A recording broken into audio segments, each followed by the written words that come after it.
Testing, testing, 2 and 2. 2 and 2. Are we live? Are we? We must be live.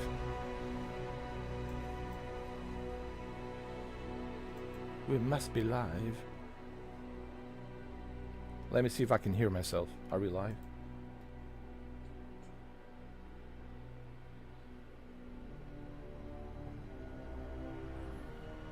Well, looks like we are live.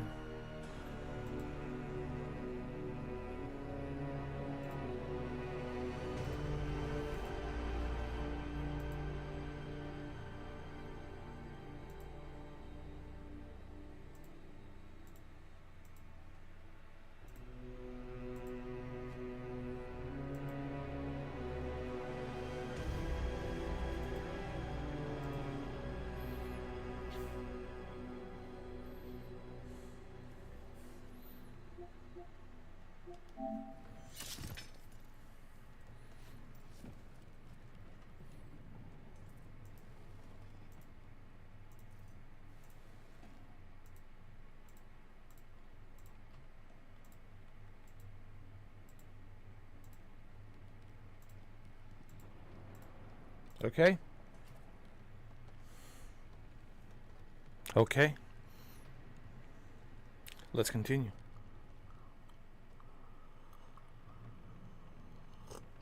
Okay, okay. You guys know what time it is? Part number 4. Dragon Age. Okay?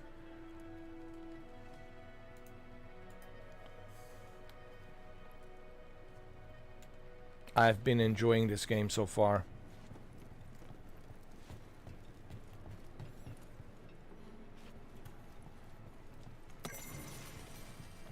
Clearly I'm enjoying it. If I didn't enjoy it, I wouldn't have spent 24 hours.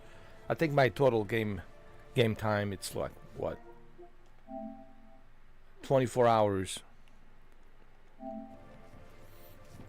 24 hours I put into this game.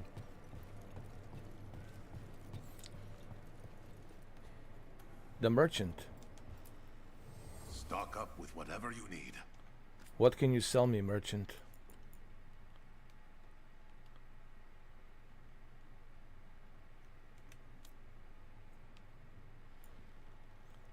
The Mage Killer. What is this? How much is this?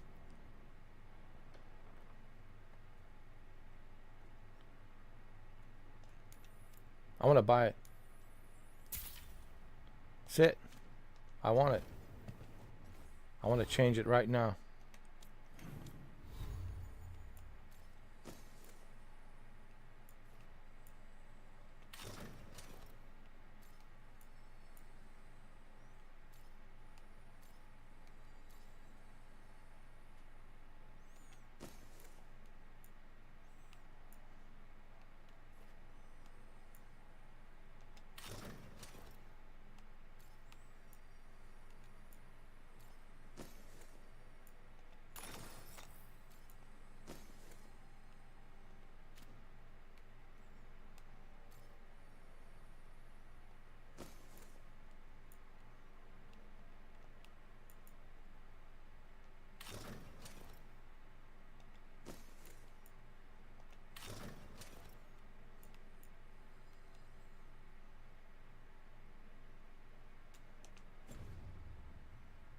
I'm always open.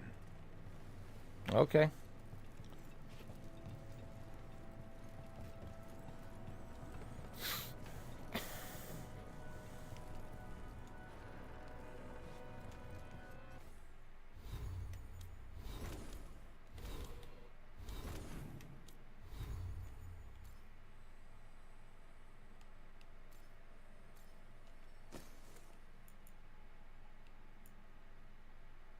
We'll go with this.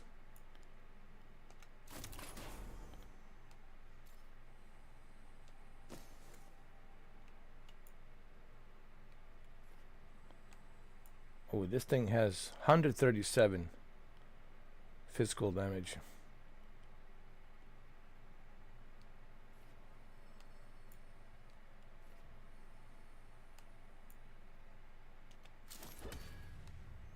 Oh yeah. For sure.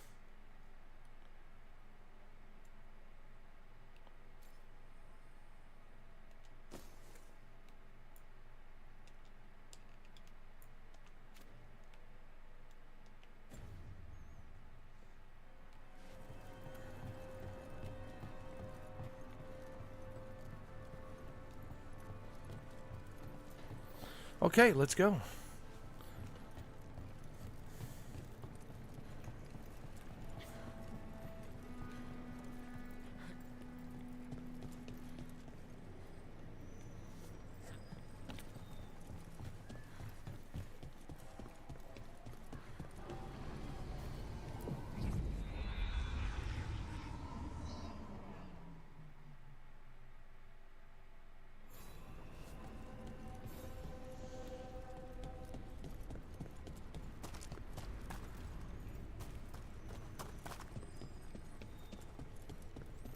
I want to change my outfit really quick. The spirits are returning. We're saving their home.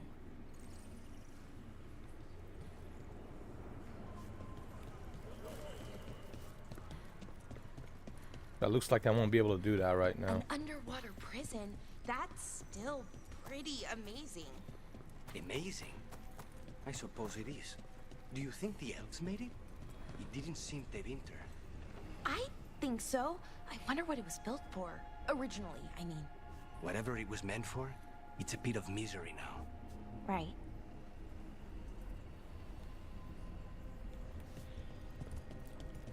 Can I go back home and change my outfit? Hold on.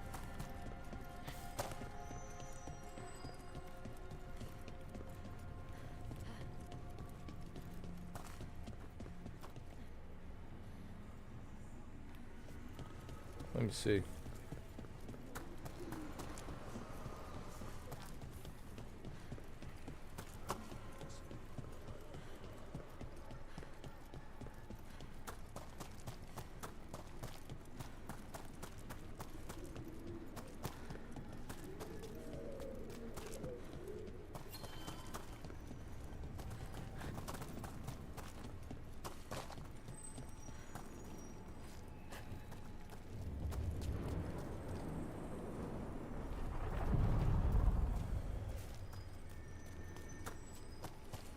No, I want to go back.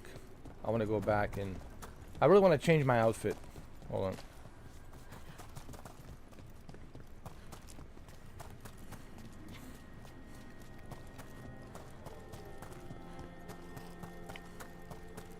Before we continue to this mission, because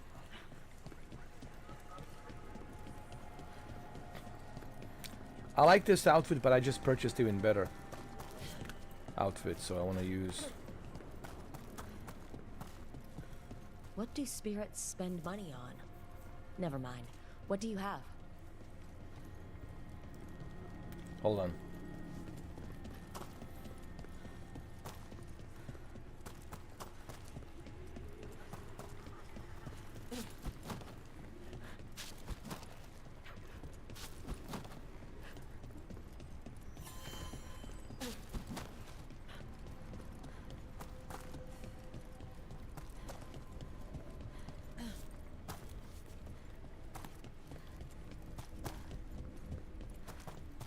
Wait, there it is.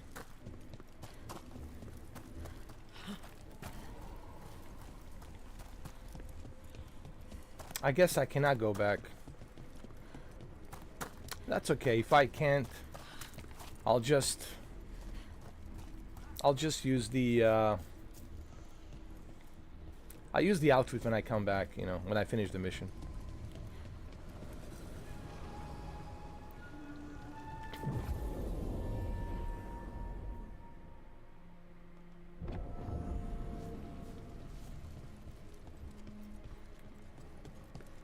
You know what, that's okay. Like I said, when I finish the mission, then I'll change the outfit. You have to go to wardrobe at the home base. What was it, the castle, the home base, whatever you call it. I call it the home base. And you have to, that's the only way you can change the outfit. It's over there. But that's okay, I'll change it when I get there. This is still a good outfit, you know. Still good.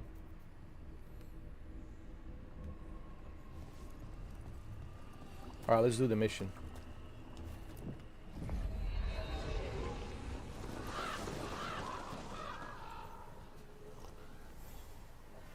Find Derek in the drowned district.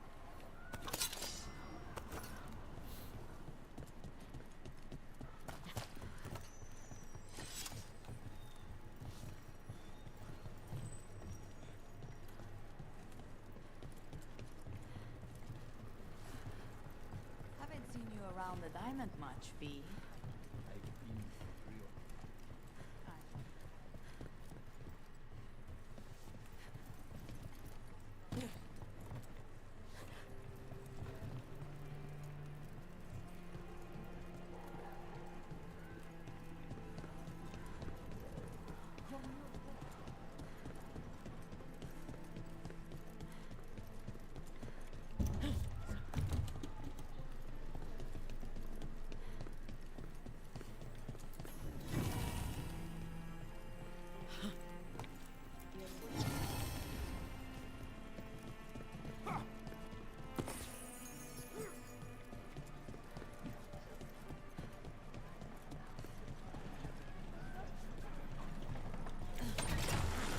Almost there.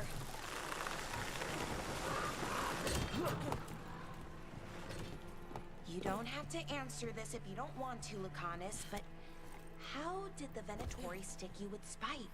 They fed me something. Like he was a parasite in uncooked meat. You know, I've spent lots of time around demons, but I've never heard of them being used that way. Zara said she got the idea from some cult in Orlais. They used it on seekers, who are immune to demons. Not even an army stops the Treviso market. So many things you could buy. How do you choose?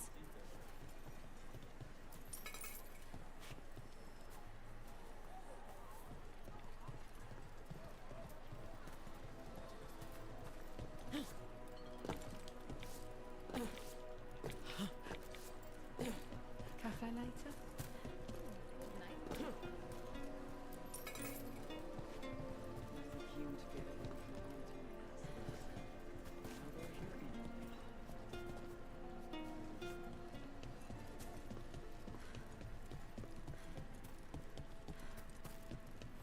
All right, here we go.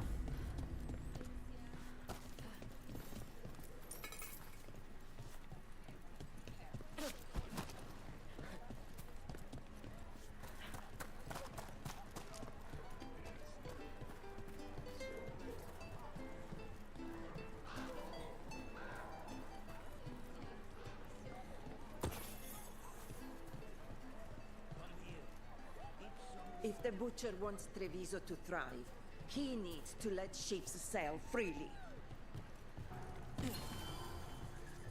Fast travel unlocked. Nice.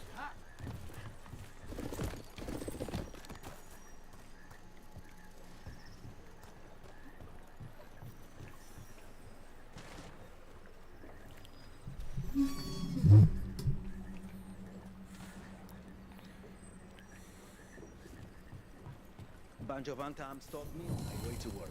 Demanded to know who I was and where I was going. There's the place. Keep your eyes open. We may not be the only ones interested. He was my cousin! They killed Darren! They killed my cousin!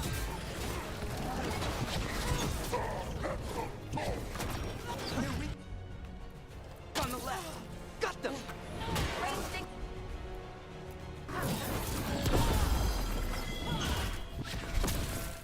Watch your back!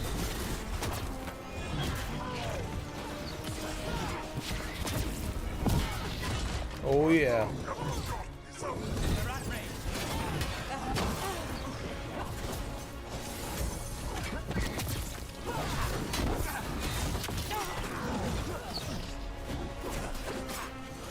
They're at range!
Oh yeah. Hell yeah. Ready to go. Hell yeah. Level 10. Done. Hell yeah. Are you Jacobus? Hell yeah.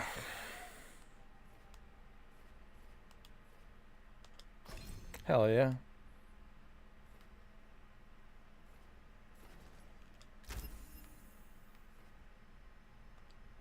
Level 10. Hell yeah. Darren, my cousin. They. Alright, let's open the cage. He's stuck in a cage.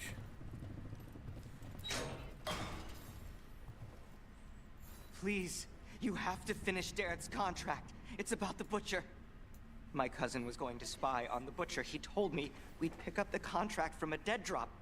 But then, someone has to finish this for Darrett. Please. We will take care of it. Go back to the diamond. I will, just give me a minute.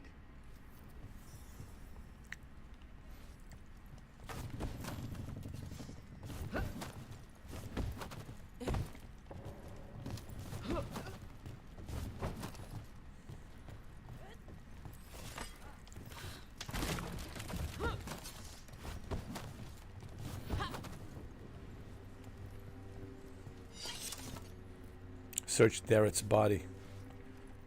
Alright. Come here.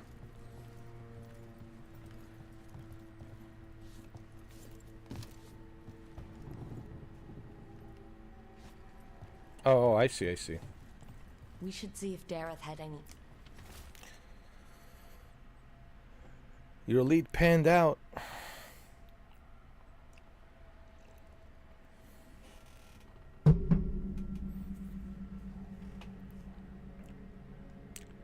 We more shadow work for you. The contract is in usual place across from Teia and Viago. Just follow the marks. That note said Dareth should pick up the contract at the usual place across from Teia and Viago. Just follow the marks. There will be a trail of marks left by previous crows. It will lead us right. I spotted something on the walls. Earlier, I mean. Let's go look.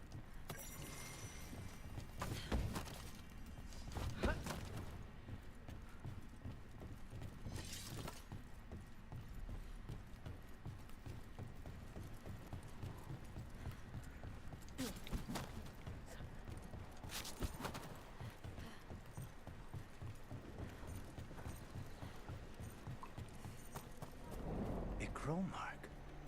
Perfectly thrown. That's gotta be Dareth's trail. Keep an eye out.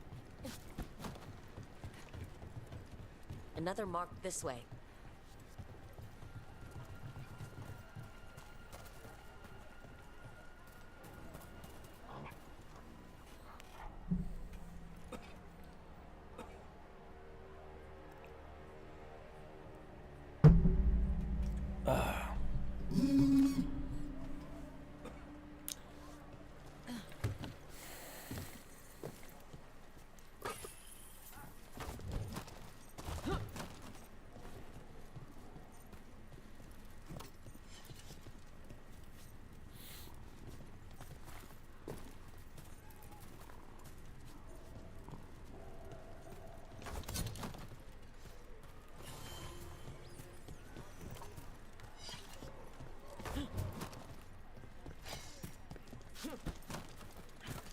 Here's another crow mark.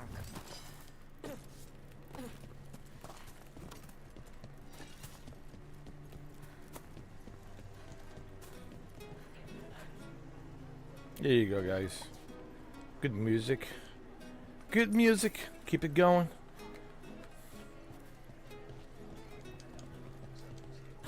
Wow. Even during an occupation, the market is still pretty busy. I meant to pick up more spices. Another time.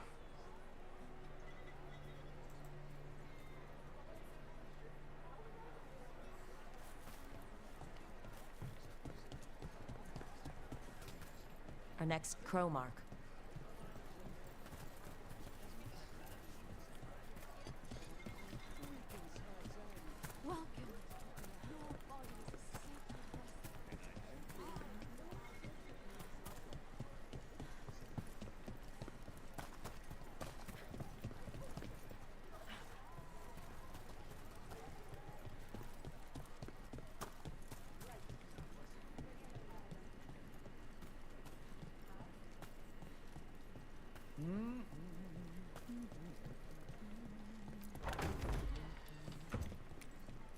place in Treviso.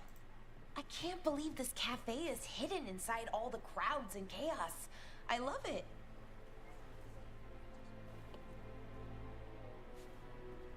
Hey, Mike. Good morning, man. How are you? People could still hear them moan when I wake up this morning.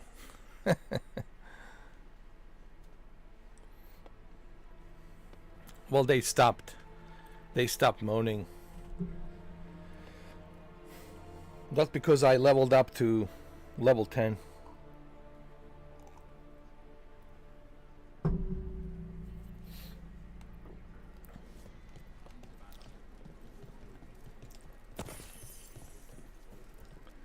And I changed my character.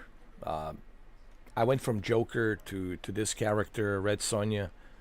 Really enjoying the game. I don't want to spend too much time blabbing about why I like the game, because I want to focus on playing the game. But all you need to know is don't listen to the reviews. All those reviews, people who are trashing this game,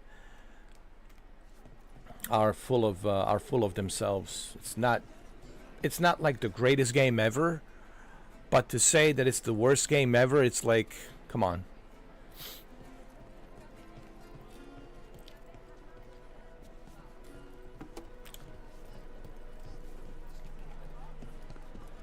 The story is okay. I mean, nothing to write home about.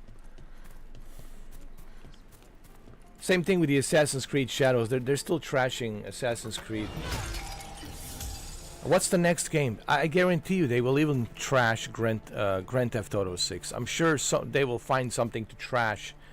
They'll say, we didn't like this in the game. That's not how it should be. It's not politically correct or whatever.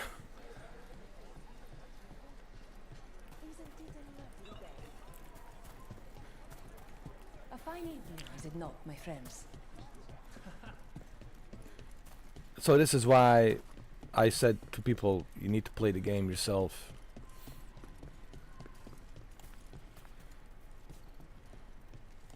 I already put like, what, 24 hours? How many hours did I put? 24 hours into this game. And I'm already enjoying it.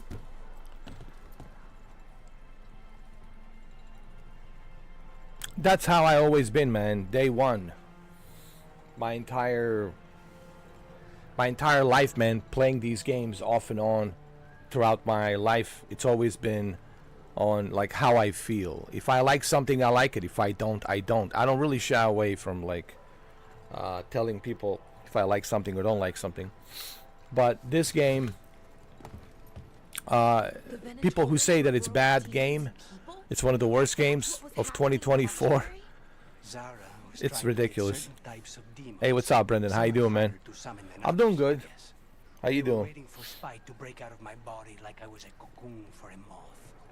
I mean, I'm glad he didn't, but why didn't he? We made a deal.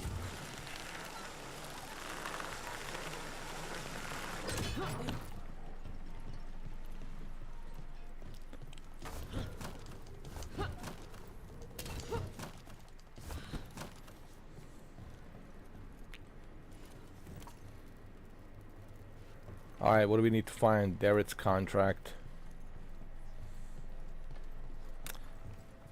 I guess we have to go back. It's frustrating, right? I'm correct to feel that way? How do you... Oh, you're babysitting today. That's nice. Enjoy the live stream, man. Enjoy it. I'll try to not use any profanity words. Oh!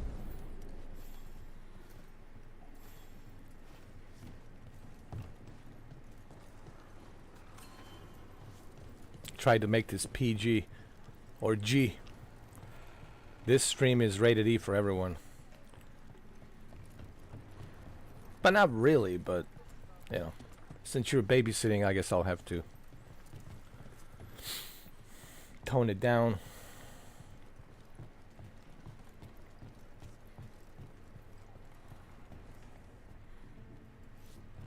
Wait, how do we go?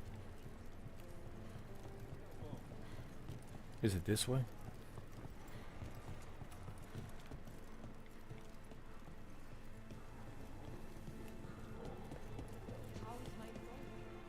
Oh, you get your headphones. That's good. That's actually a good idea.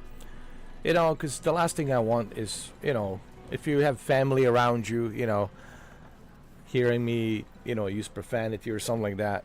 Because sometimes I do. Because this is for the adults, you know, as you all know. Even YouTube knows for the adults. But I'm glad you're wearing headphones.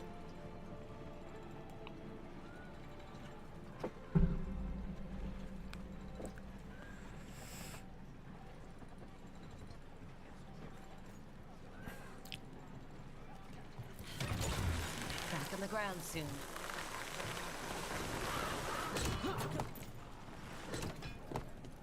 It's a cool game, man. You know, one aspect of this game that I really like, it's not so much the story. The story's okay. You know, it's like I said, nothing to write home about. But I love the combat. The combat's good, and the upgrades. I love the combat. I love the upgrades, and I also love how you can change your character anytime you want on the go throughout the game. Like, you're not like stuck with just one creation and you can't create anything else. Like, the game allows you to work on a character as much as you want. Maybe you want to change the sex of a character, you can do that as well.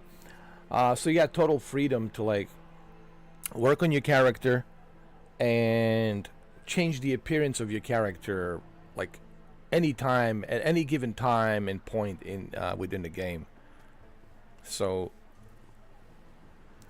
I knew I was gonna like this game because I did some research and I was like, well, and I knew that people were full of it, like, because I couldn't find anything wrong with the game. I was like, well, they were complaining about, you know, the gender and all that. Like, dude, you don't have to be he, she, or she, he. You could be whatever you want to be. But those who want to be he, she, he, they can be, or they, them, they can have that. So you have a choice. So it's like same thing with the Assassin's Creed. You have a choice with whom you make love with. It's your choice. So what's wrong with the freedom of choice? So basically, they're complaining about freedom of choice. Just to think about how stupid that is. That their complaint is that you have a freedom of choice. Well, that's how every game should be. You should have a choice. Because everyone's different. Everyone has their own different sexual preference. Everyone has their own preference on everything. So everyone should be able to choose what they want to choose. That's the whole point. To give access to more people. To variety of people to play this game. They're not forcing you just to be a one character and be stuck with one sex or one character. You can change whatever you want to change. And I think that's a cool approach. I think that's a pretty amazing approach, that you're giving people variety of choices instead of just being forced to be one certain, you know, gender or just one certain sex and that's it, and you know. But anyway, these individuals who are complaining about these games, they're not gamers. I don't know what they are. They're certainly not gamers. They're like some kind of drama queens, you know, profiting money off of drama and controversy. Well, some of it's an acquired taste. So I tend to do most of the cooking, a lot of the time.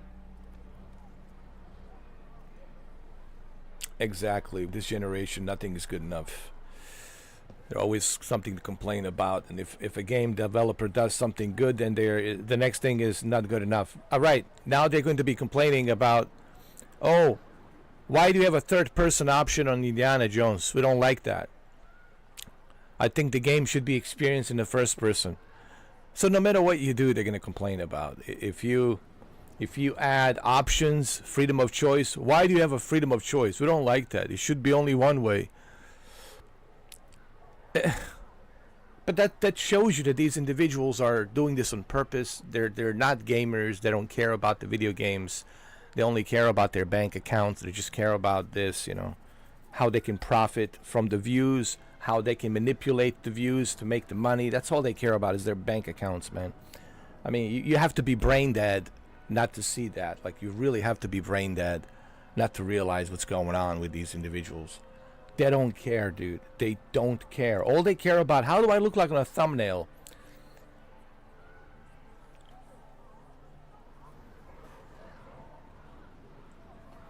They just care about the thumbnail. If the thumbnail's really good, all right, the thumbnail's really good. How do I look like a thumbnail? Am I going to attract a lot of people? Am I going to get a lot of simps? Good. All right. Other than that, man, they don't care. Like, I was watching Asmongold. He's still trashing, the Assassin's Creed. And he's got the copy of Assassin's Creed, and he's still playing it. Like, dude, you should be grateful that... First of all, he's a millionaire. The guy lives in the attic, and he's a millionaire. Go figure. I mean, that's his choice. I don't care. You can make him millions of dollars. You're living in the attic. Whatever, dude. But anyway, that's his choice. Hey, whatever. If that's what he wants. But this guy's making millions of dollars, and yet he gets the game for free. He doesn't even pay for the game. And he's still trashing. He's still trashing the game. Like, every day. And he plays it. Not only does he play the game, but he also plays the character, Yusake, who he doesn't like, who he trashed. And he's been live streaming it. And I'm trying to figure out, like, hold on a second. You're trashing this game. You're trashing the company. The same company that was kind enough to give you a free copy of the game. And you are playing it. You are live streaming it. And you are playing the character whom you've been trashing. And now you're still trashing the game. But we all know why he's doing it. He's appeasing to his audience. Does he really hate the game? A little bit. Deep down, let me tell you something. And so I do. Deep down, let's cut to the bullshit, all right?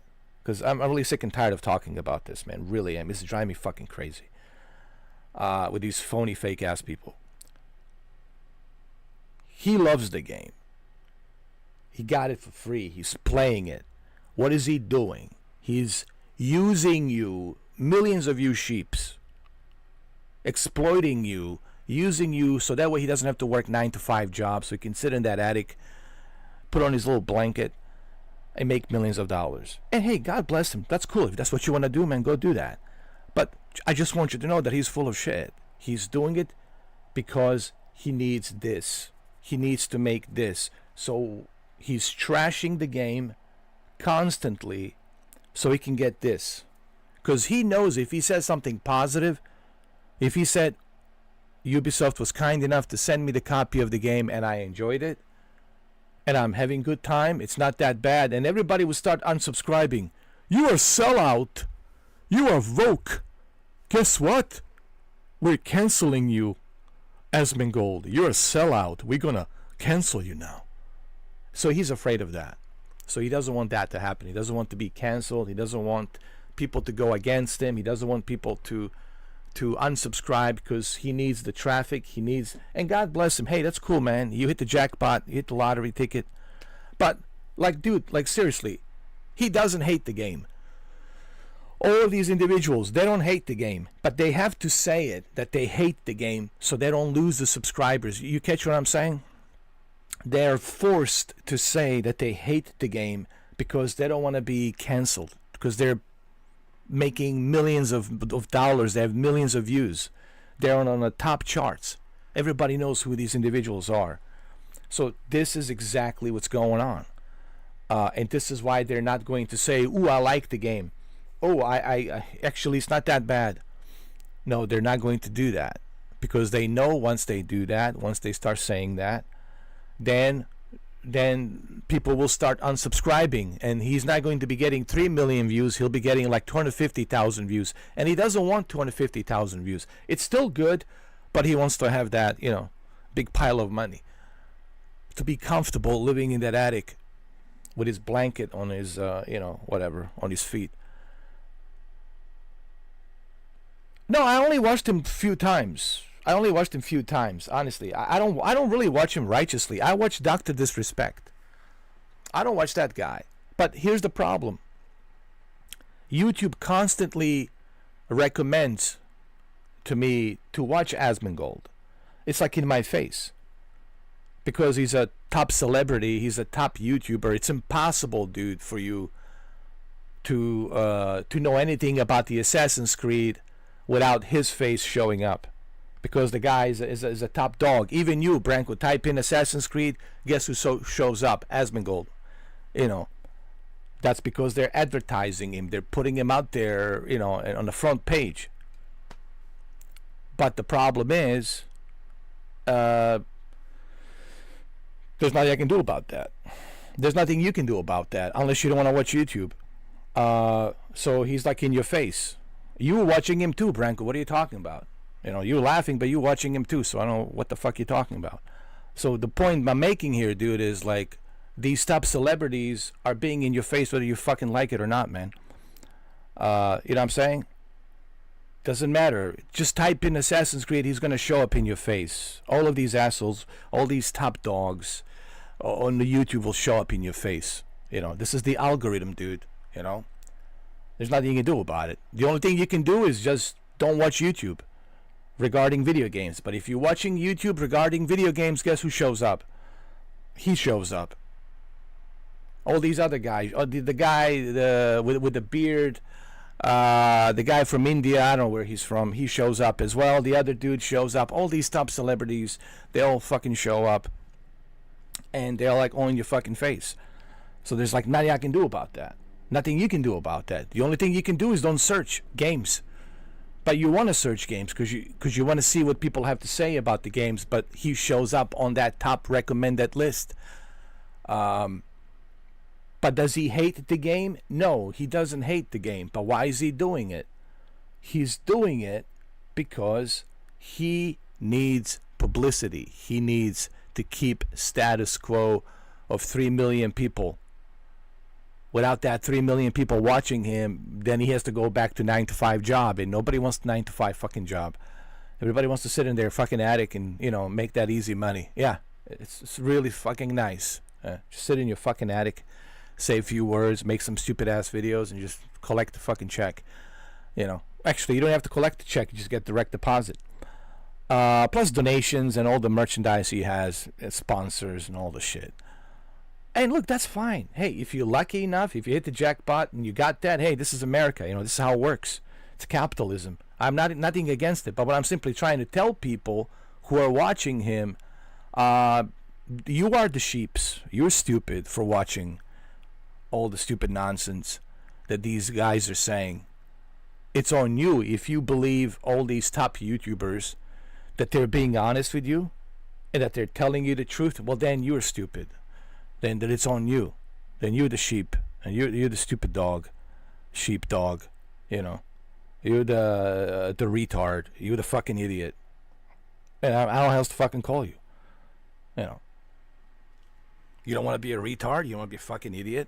Don't fucking watch these assholes. I don't watch him. I mean, I see him. I see his stupid thumbnail. I see that weasel. I see him, I see the other weasels, but I don't watch them. I don't click on their stupid ass thumbnails. I don't click on their 3 million views stupid ass thumbnails. And who's watching it? Kids. 3 million kids. 3 million teenagers. That's who the fuck is watching. It's not me watching. It's not the adults. It's not the 30-year-olds or 40 fucking year olds. It's not people who are my goddamn age. It's the teenagers, 17, 16, 10-year-old, 12-year-old. You know, they don't even know which side of the fucking pen smells the worst. You know, those you know, insecure, innocent, you know, naive, you know, knuckleheads. They don't know nothing about life. They're just starting to come out of their embryo, living the fucking life, you know. And they're watching this asshole. They're watching this fucking asshole and the other asshole. And you know what? You can't blame those guys. I know it's easy to point fingers, say, well, screw the Asmongold, screw the other guy, screw Tim the Tat and all these other dudes and Nick Merck, right? And that other Indian guy, you know, with the beard, talking all that shit, you know. There's so many of them, dude. It's a cesspool of shit. It's a cesspool of shit. You can't blame a con artist for being a con artist. You gotta blame yourself for being stupid enough, for being retarded enough to take the fucking bait in the first place. You know, because people can't think for themselves. That's the problem. They just want to listen to whatever these assholes are saying. And it's like a cult following.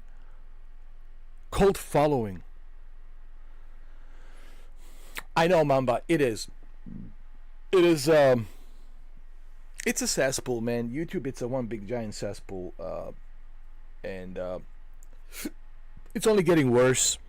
It's getting worse, man. It's just like it's getting worse for a couple of reasons. The algorithm, it's all fucked up, and that's the one thing. The second thing is you got a lot of knuckleheads out there spitting bullshit. No one's being checked for credibility. There's no checks and balances, man. Everybody can say whatever the fuck they want to say, and they're spitting out all kinds of nonsense, propaganda bullshit, and you know, people are just watching all this propaganda bullshit, and they're just like soaking it all in, and then, you know, they start spitting and repeating it amongst themselves, amongst their friends, and everybody starts repeating the same shit. It's like a domino effect, and then the big lie turns into a big fucking giant lie, and everybody starts believing in the big giant fucking lie. And that's what you got. That's what you got, man. And that's pretty much where the YouTube is at. It's one big giant cesspool of propaganda, misinformation, all kinds of fucking bullshit, you know. Fake videos, phony videos. And then Twitch is even worse. Let's not even go about don't get me started with Twitch, please, because otherwise I'll never finish this fucking game. Don't get me fucking started, guys. I don't feel like getting my blood pressure up. I know you guys enjoy this bullshit, but I don't. It's irritating for me to talk about stupid fucking nonsense, you know. And if you're not smart enough to realize it's a stupid fucking nonsense, then I can't help you.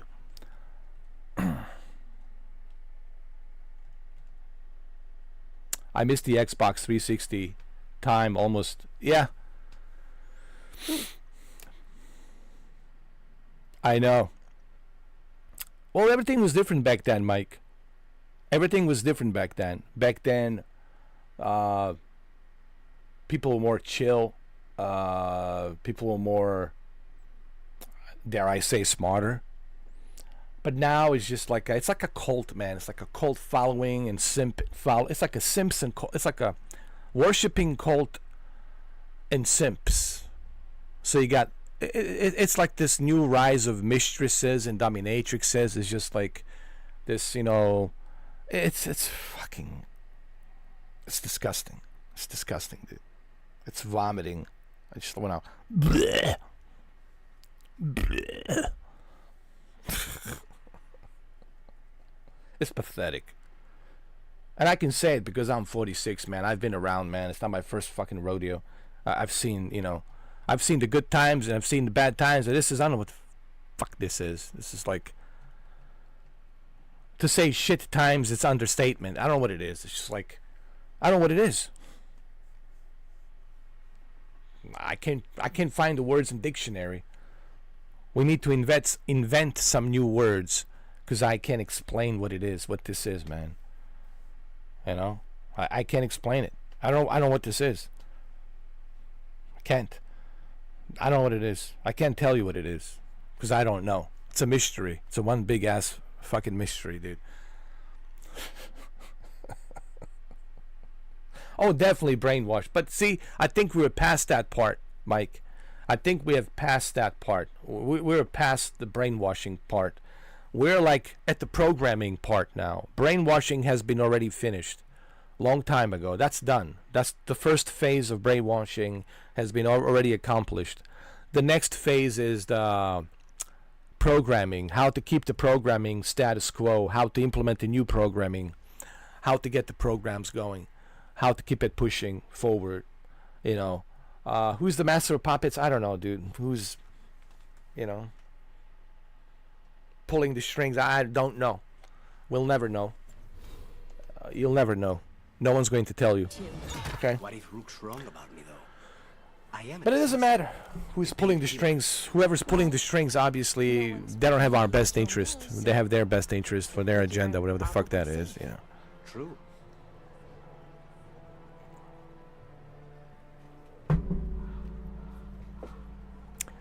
Yeah, Mom, but parents' fault is true too. I'm glad you mentioned that.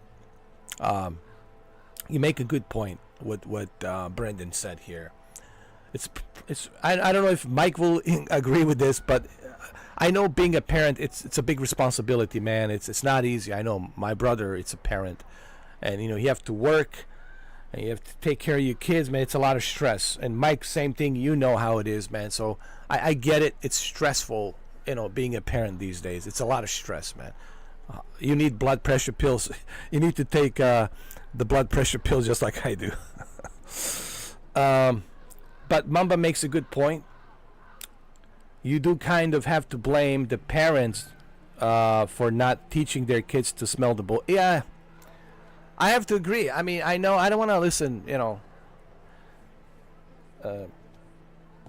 because I know it's not easy being a parent. So I just want people to understand. But Mamba makes a good point. You do have a responsibility, man. These are your kids. You do have a responsibility, man. It's the internet out there. You know how it is. You know how fucking bad it is. How disgusting it is out there. You gotta be, you gotta teach your kids not to step into a bullshit. You gotta teach them some principles. The principles are listen, my father, if I didn't learn principles, he pulled that belt and he smacks me with that belt, dude. Shit, man. When he hits me with that belt, I leapt like 10 feet straight into the wall. He wasn't messing around. He wasn't playing around. But I learned my lesson. Like the principles are very important, man. You got to learn the principles early on, so that way when you grow to be a man, you learn some goddamn principles to conduct yourself with principles in this life, not to walk around like some stupid. You see these police videos arresting these. Spoiled brats. You see these spoiled brats in school, in high school.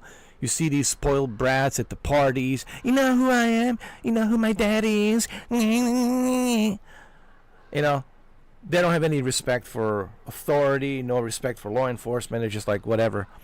And that's because of parents not teaching their kids. Like Mamba just addressed. Teaching them principles, man, or how to conduct yourself in this real life, in this real world. How to conduct yourself with some basic principles and respect. And this is why, social media is the problem. Don't get me wrong.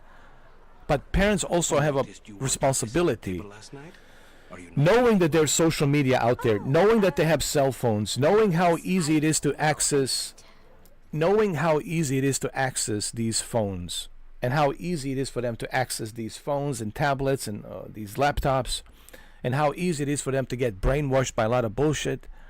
It's important for parents to look, when they turn 18, you got to let them go. There's nothing you can do. They're 18, they're adults. You can't keep them in your house. They got to go. But until they're 18, you got to do the best you can to teach them principles, so that way when they're ready to go to college, when they're ready to go out there in the real world, they understand principles. They understand the rule of law and the principles and the rules that we all agreed to as humans, right? On how to conduct ourselves in this society. So that way we don't go freaking chaos, like some kind of anarchy bullshit. So, but this falls... I know it's easy to blame social media, and yes, social media is cancer, is bad for you. But at the same time, parents have responsibility to safeguard their kids and to teach them principles. That's the job of being a parent. And if you're not ready for that, maybe you shouldn't have kids. Maybe you shouldn't get married. Maybe you should, pull your dick out of the pussy and don't stay in there. Okay? Keep it in your goddamn pants. You know what I'm saying? So, not everyone is up for this task to be a parent. Not everyone has the means to do it. And so, I agree with Mamba. What Mamba just said,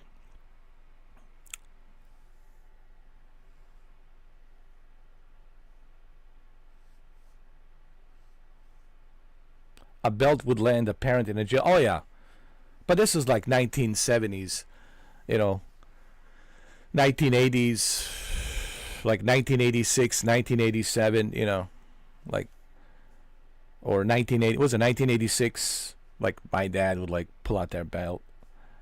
In the 80s, things were different, man. In the 80s, you know, 70s and 80s, yeah, it was a belt beating, dude. But now, you can't even say, you can't even yell. You can't even yell at your own son. Like, you have to be polite. Everything's kind of like, whatever. Oh shit, hold on a second.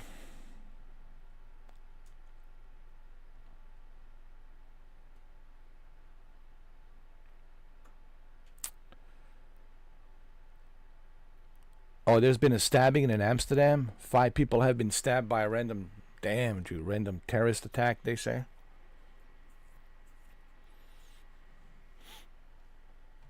What's with all these knife, you know?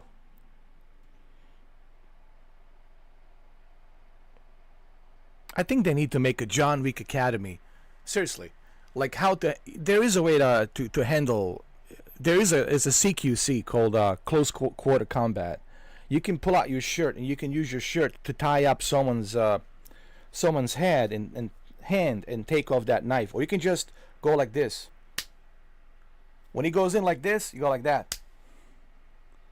But you gotta be fast. When he goes in with a knife like this, you go like that. People need to learn self-defense. Here's another problem. People are soft these days. They think that there's always police there. That everyone's going. Dude, the police cannot be all there. You know how much police force we would need to protect everyone everywhere? People need to learn self-defense, man. You gotta learn self-defense. You gotta learn CQC. You gotta learn close quarters. Yes, how to defend yourself with a knife. When somebody comes at you with a knife, right? With a gun, you just gotta hide. You know, you gotta run away and hide, because with a gun, not much you can do. Unless you're very close to the person, then you can take the gun away. But with a knife, there is a way to fight it off. They do have classes, close quarter, CQC. They can teach you how to take someone's knife, but you got to be really fast. People got to be able... That's another thing. People are too soft these days, and they're just too scared. And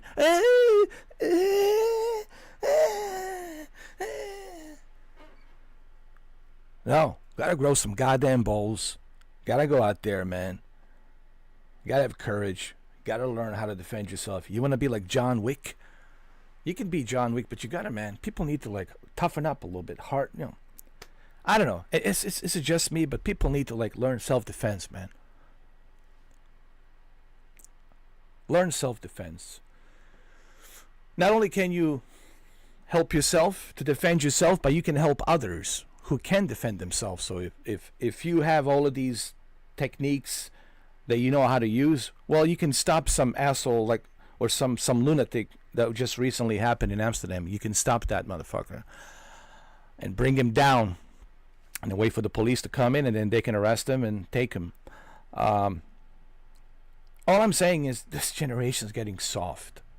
You gotta be tough, man. You gotta be hard. You gotta learn self-defense. You gotta know your surroundings. You gotta know these things, man. This is your survival instinct. It's good for you to defend your family, to help others. But people should know this stuff, man. They should know how to defend themselves, man. And I don't think people are doing that. You know what I mean? And they're certainly not paying attention. I always know my surroundings. Doesn't matter where I'm at. I got eyes everywhere. I already know what's going on around me. At any given time, I know my surroundings. No one's going to try to pull some shit in front of me. Ain't never going to happen. And it will never happen. Never. Never.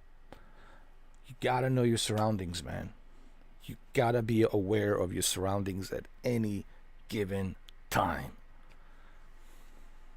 And yes, having skills to know how to defend yourself, to know where to hit, right?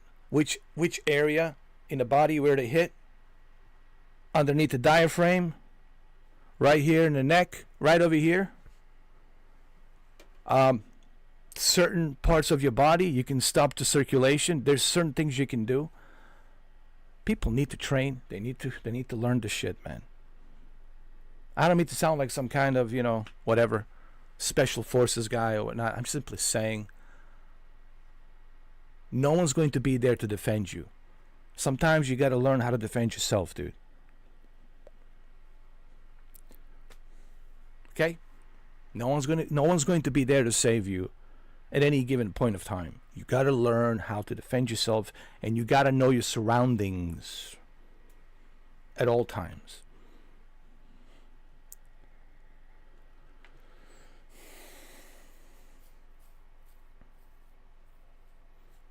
That's another problem.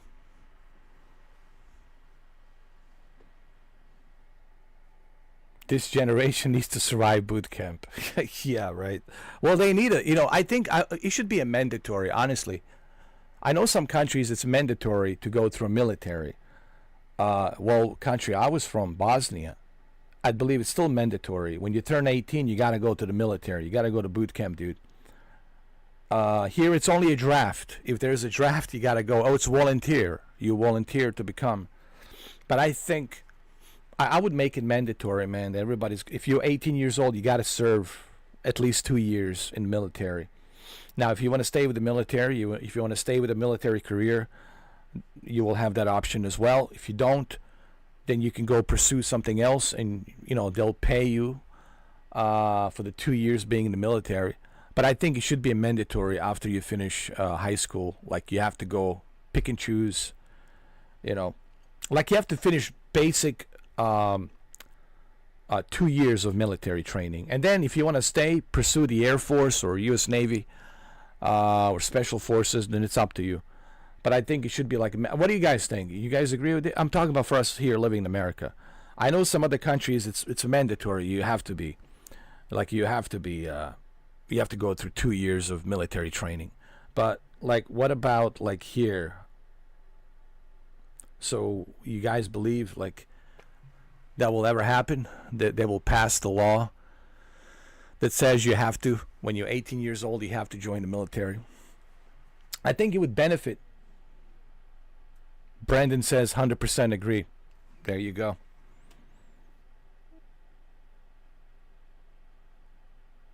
People don't care for each other. People don't care for each other. I'm lying on the ground for whatever reason. Most will walk by, the rest will film with their phone, and maybe one or two will help. That's people's for you.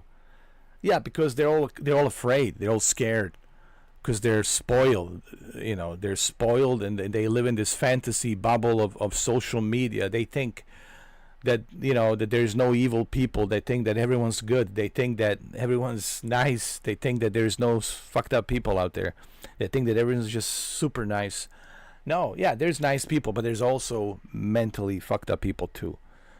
You got lunatics, you got cult, followers, you got religious nutcases like this guy. I'm guessing probably some religious nut. So there's always going to be fucked up people out there. But that's why you need to have these abilities of a training and experience, so that way you are prepared. So you are prepared to know what to do. You were fortunate enough to survive in Bosnia. Well, where in Bosnia are you from, dude? Which city?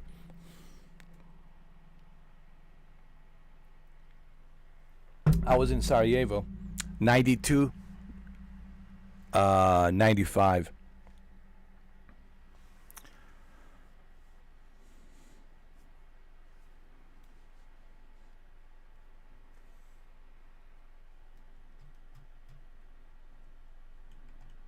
And believe me, that was an experience. To say the least, it was an experience. But I was younger back then. I was younger, so it was a little bit different for me. It was all like a new territory. But it was still a brutal experience, dude. It was brutal. I don't know how I survived that war, so I definitely sympathize with you, Bronco. Dude, like I said, I had people around me die. And yet, the grenade would just fall down, like a 155 millimeter grenade would be 4 yards away from me, would hit. And everybody around me just fall flat, pool of blood, everybody dead. And I'm checking myself, nothing. I mean, I felt the detonation, the blast. I felt the detonation.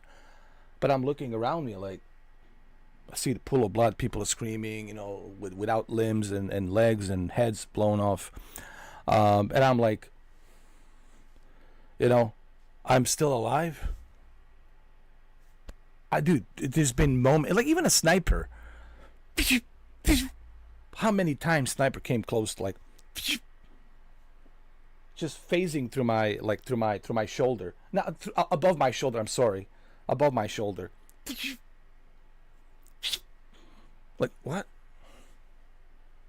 And you like you can feel the wind. And then the anti-aircraft bullets. Oh. Tell them about the anti-aircraft, Bronco. See, normally you use anti-aircraft guns to shoot down the airplanes. And these are big-ass bullets, man. And they were using these anti-aircraft guns to shoot down like the buildings and where civilians live. And they start to fire, man. They ignite the fire and everything. And they go through a concrete like it's a Swiss cheese, bro. Like a butter. It'll go through a concrete like a fucking butter, dude. And I experienced those. Man. The stories I can tell you in those 4 years. But anyway, we don't want to spend the entire, you know, it's difficult to talk about it. Yeah, see, me and Bronco, we don't want to talk about it because it's hard, dude. You know, it's hard to talk about it, man. Because it brings you back. It pulls you right back in that, you know, in that nightmare. You know, the smell of death, the smell of despair. Well, you look at Ukraine, kind of the same thing, you know. Like, what I totally sympathize to what's going on in Ukraine. I know the feeling. I've been there. I know what they're going through. I've been there myself 4 years. On both sides, casualties. It sucks. And what's interesting? After the war was over, people are still living together. People are still together. They're still doing business together. They're still marrying each other. And then you ask yourself, well, what the fuck was the point of that stupid ass war? So many innocent people died. You know, and what was the point? And all these wars are just pointless, man. Stupid and pointless. You know? All the death, all that death and carnage. For what? So many lives destroyed. So many families destroyed. And for what? You know? That's why I hate war, dude. I hate war. I fucking hate war. I really do. What's up, Shinobi? Anyway, let's continue. Sorry, we got into conversation, and I'm just I felt like I needed to say a few things. You know.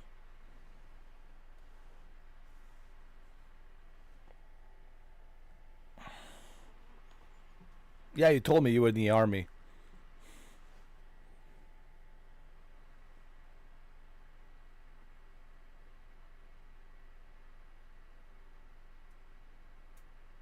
Yeah, me too. But I understand what the Ukrainians and Russians are going through, man. I don't care about the leaders and politics. I'm talking about, you know, on the battlefield, on both sides, you know, Ukrainians and Russian soldiers. And they're dying daily, dude. Daily they're dying. It's a carnage, bro. It's a fucking carnage. So Bronco knows, I know, we were there. But it's guys, it's hard. And I'm sure Bronco can confirm on this. It's hard to put it in words, guys. It's hard to put it in, like, to describe it. Even if we describe it to you, you still don't understand. Like, unless you experience it, man. Like, you can't put it in words. There's no context of reference that I can put in words to explain to you. Like, you have to experience this nightmare for 4 years. 4 years of carnage and nightmare. Of hell. 4 years of hell. And you just have to experience it. Like, you can't put it down in a book. You can't write it down in a book. Like, you gotta experience it. Until you experience it, you have no fucking clue. You're like zero fucking clue, man. Like, you got to experience this to understand, like to have that understanding. Oh man, I think animals are much nicer. I don't know what the words to use, Branko. Animal is like, it's an understatement. That's like, animals are nice actually. Animals have certain instinct and principles. This is no principles, dude. This is like, I don't know what it is. I don't how to explain it. Like, how would I explain it? Like, the hell is the best word of reference. Hell, like the best meaning of hell is war. If you want to know what hell is, well, you don't have to wait to die to go to hell. You just go to war, and you'll know what the hell is. You'll learn hell pretty quickly, pretty fast. And also you learn about humanity, about humans, and what humans are capable of doing. The war really changes humans. You learn what humans are capable of doing during the war. And you're like, fuck. Humans are really capable of all that? Yes. And then some. We're strange fucking beasts. I don't know. We're strange creatures. Yeah. Humans, but yeah, you look at Germanian barbarians, you look at the 1400, 1500, you look at Turkish Ottoman Empire, you look at the Persian Empire dynasty, you look at Jesus, even the samurai dynasties. You know, you look at the Templars, the Knight Templars, and all the shit the Templars did. You look at the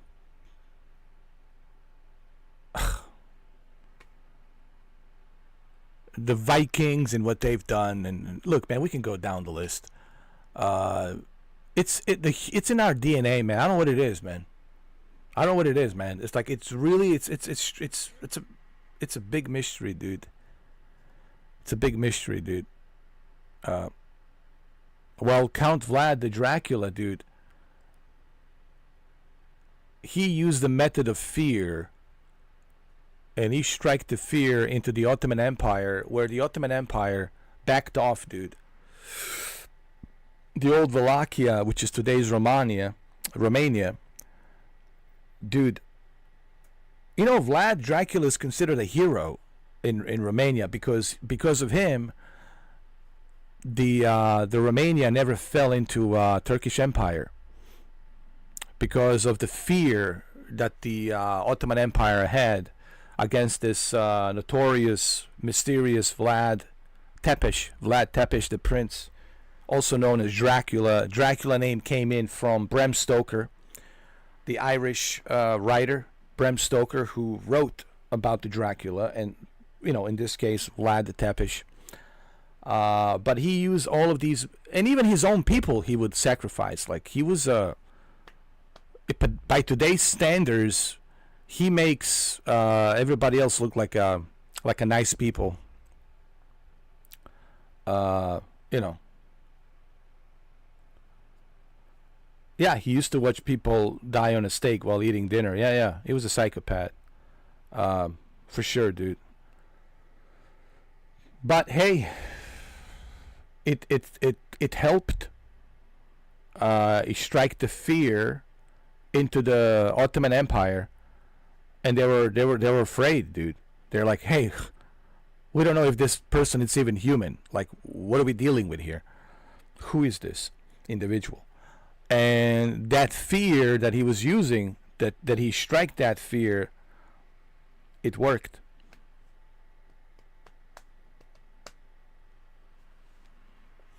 Yeah, I read about him. I read about his brother, but his brother was a disappointment because his brother sold him out. Vlad Tepes' brother sold him out. He sided up with the Turkish Empire, and that's why he didn't like his brother.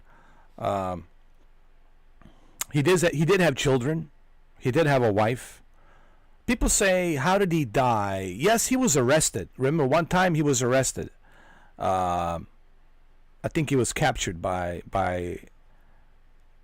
I don't know who it was, if it was Turkish Empire. I don't know who captured, but someone captured him.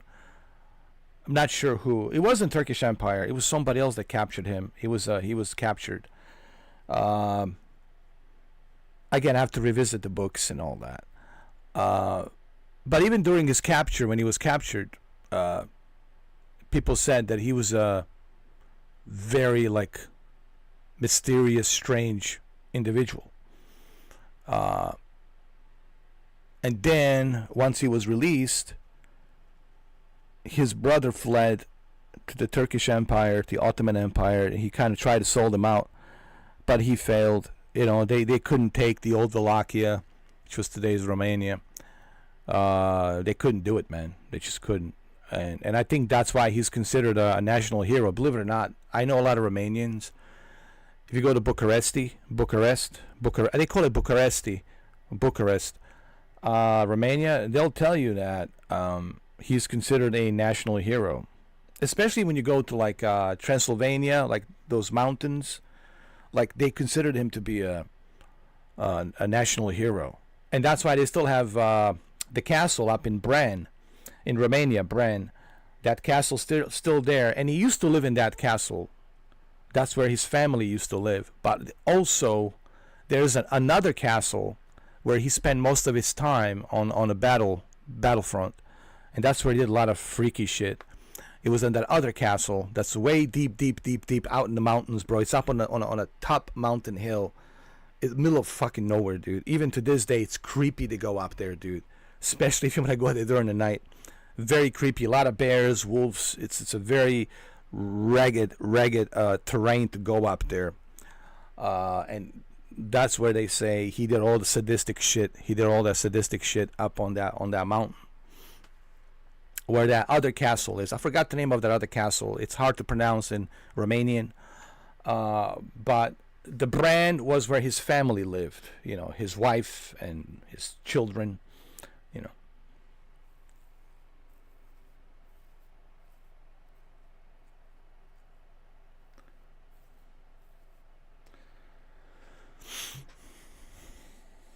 OG Leatherface, real life Leatherface inspiration. Oh yeah, look, man, there's always going to be copycats, people who are inspired by some of these sadistics individuals, you know. But those are people who are inspired by this kind of stuff. They're weak-minded people. They have mental issues. They have problems. You know, they're not well adjusted. They never had any guidance. Did you notice a lot of these mentally ill people? They never had a guidance. They never had a good parenting. They come from a very troubled childhood, right? Very troubled childhood. Did you notice that a lot of these dictators and leaders and these killers and murderers, they all come from a troubled childhood background? There's a connection there. I read a lot of history, a lot of profiling history, man. I read a lot of books, man. I study, you know. See, that's one thing I do, and I would encourage people to do that, to read, to study. You know why I read and study? Not to brag about it. I read and study because I want to know.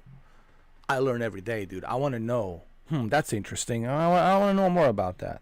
Let me look into it. Let me learn more. So, you know. So learning is the key. Reading, knowledge is the power. All right, Mike. No problem, man. Take your time. Great movie with the Bram Stoker Dracula. Bram Stoker's, not Stroker. Bram Stoker. Bram Stoker. Hi, my name is Keanu. I am here to talk to you, Dracula. I wouldn't mind staying there, honestly. I don't have that fear the way traditional people have. I'm being honest. I used to have fear, but not anymore. I'm like, fuck it. Any day could be my last day. I could get hit by a fucking car. You know, a Cessna airplane could land on my house and my roof, and then I die. A fucking meteorite can hit my head, and then I'm dead. There's so many fucking ways you can die. Taking a shower, slip on a fucking soap or some shit, and that's it. Break your neck and you're dead. So many fucking ways you can die. So I don't have that fear. I mean, you know, you could die in your sleep. Look at Ray Liotta, died in his sleep. Fuck. So I don't have that fear. I don't have a fear of dying. I really don't. It would suck for people who love me, who care about me, that I'm not around, but I don't have that fear, dude. I'm long past that shit. So I wouldn't have any issues like staying there. It wouldn't trouble me. It wouldn't trouble me one bit to stay there, because I want to know. Okay, well, what's the big deal? Well, let's see what's going on here. All this bullshit talk about the ghosts and you know, paranormal activities, and I want to see it. Let me see it. Where is it? I want it. You know, I welcome the darkness. Let me see it. Come on, show yourself. Show your true face. I want to see it. But that's why they're not going to show up for you, because they know you have no fear. They only show up to those that are vulnerable and they have fear. If they see you have no fear, they're not going to waste their time. I was like, fuck this guy. He will be not impressed. Let's go with someone else who will be scared. So that's what these... I'm assuming these ghosts are doing. They're picking and choosing those who are vulnerable and afraid, who stink of fear. Like, they can see who stinks of fear. So individuals that stink of fear, that's what they're going to approach. They're not going to approach me or you who are not afraid. They're going to approach, you know, I'm thinking these entities, spirits, right? They probably will approach those who are vulnerable. That's what I'm guessing. Yeah, the weak-minded. They're not going to bother those of you who are strong enough. It's just the weak-minded, easy to manipulate, easy to play ping pong, you know, and whatever. Play yayo. You remember yayo? Yayo. Yayo.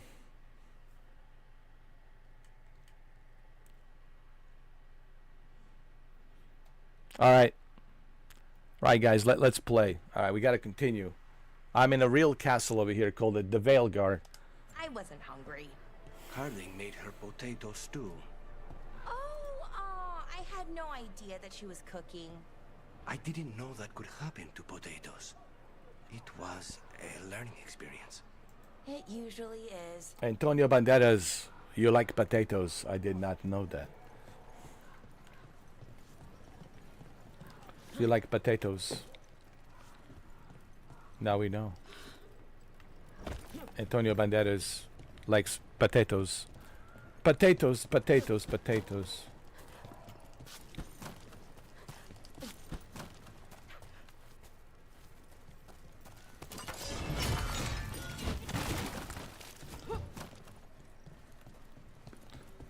I like potatoes. Do you like potatoes? Alright, what do we gotta do here? Are we supposed to... Is this above us?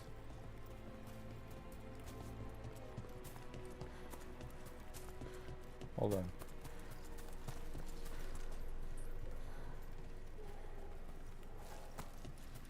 Wait a minute.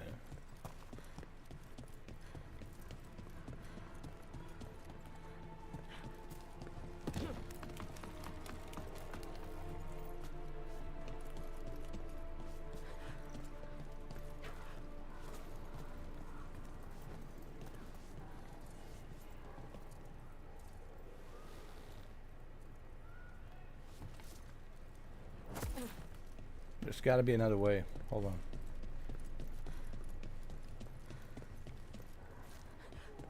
Is there like a ladder here? No ladder? No?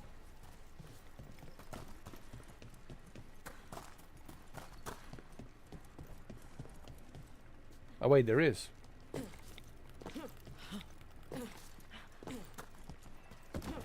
There is a ladder over here. I can see it, my friend. I can see it.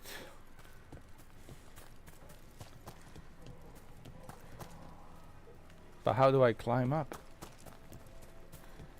See? See, that's the problem, man. Where is it? Oh,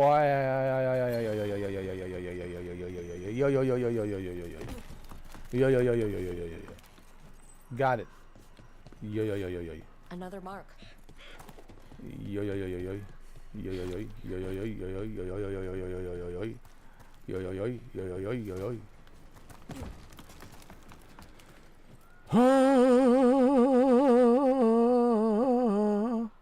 Oh man, I missed the moaning in the part 3.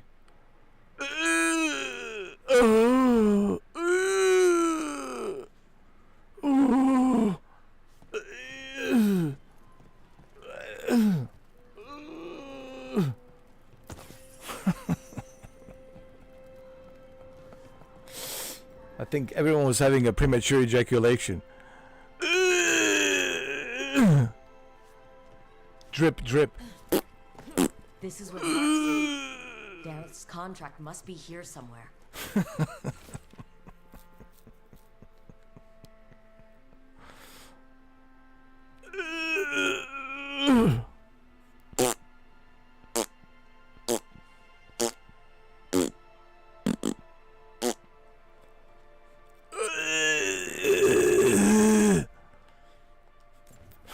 Butcher is making poison. Comic. Comic? That stuff gives you nightmares. Chips at your mind. If I were the butcher, it'd be a good way to keep people in line. We cannot let the butcher unleash this on Treviso. I don't know, man. He won't. If you have that The kind of Alton problem, man, you gotta wants check your the Buster to balls. mix the poison. Those balls He's needs at to the be checked, garrison. man. We stop him there You before might this have to do a goes any surgery or further. something. Yeah. Fix the ball fix the nut sack. Make it properly work. You know. Something's wrong. The pipes are not. They're clogged up. Either the pipes are clogged up. Something's there. Something's not working. Serious problem, man.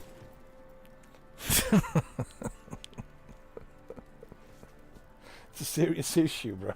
It's a serious medical issue. An emergency surgery immediately.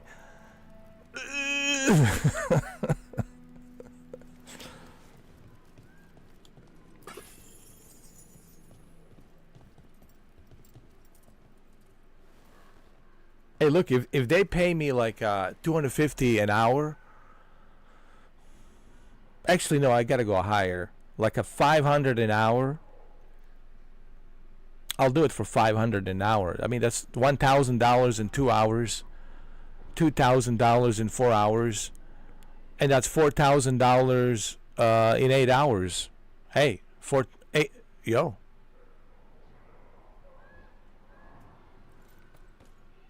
$4,000 in 1 day. That's easy money, dude. And by the end of the week, you know, how many you got? Yeah.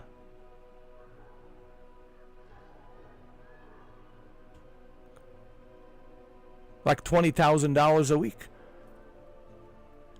That's $20,000 a week, right?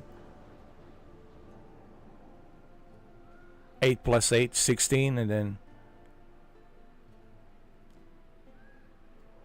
add another 4, 17, 18, 19, 20. That's $20,000 a week. Easy money, man. $20,000 a week. Easy money. I'll do it with style, dude. I'll do it professionally. I'll go an extra mile, actually. I'll go an extra mile to make it the most professional moan you ever heard. You know, easy money, man. 20,000 a week, man. Super easy money. Super easy money, dude. Oh yeah, dude. In a heartbeat. In a heartbeat.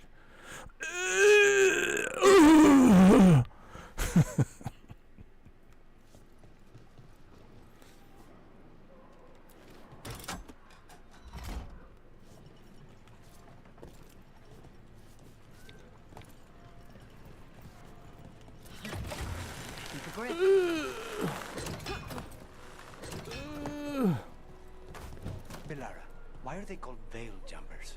Why do they jump? I would be a proud moaner, It's dude. more that Are we're you fucking jumping kidding me? into problem spots And I and think less some than chicks would jumping would things in get turned on by that. You know, chicks are weird, man. They got weird fetishes.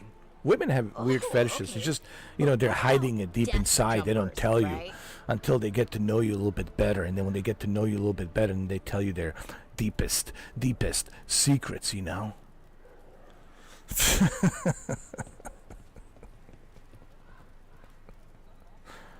And like, oh really, you moan for a living? Oh, good money too? Oh. They can look at you like a toy boy. Here's my toy boy now. Moan, bitch. Oh, all the dominatrixes. Oh, be all over me, dude. All the mistresses, dominatrixes. But they would ask me, would you take it up the ass? I was like, well, I can't do that. That's off limits, you know. But I don't know if the price is right. If the price is right, I mean, I don't know. Like I said, if the price is right. And listen, it would be like a free. I would get paid to do a colon cleansing, you know. I look at it that way. It'd be like a getting paid for free. Well, not a free, but yeah, I'm getting paid for a colon cleansing. You know, I have to, you know, use my health insurance for that, and it's some hot, you know, mistress. I don't know, man. You know, look, money talks, bullshit walks. You know, it all depends. It all depends. It all depends, man. It depends on, you know, on this.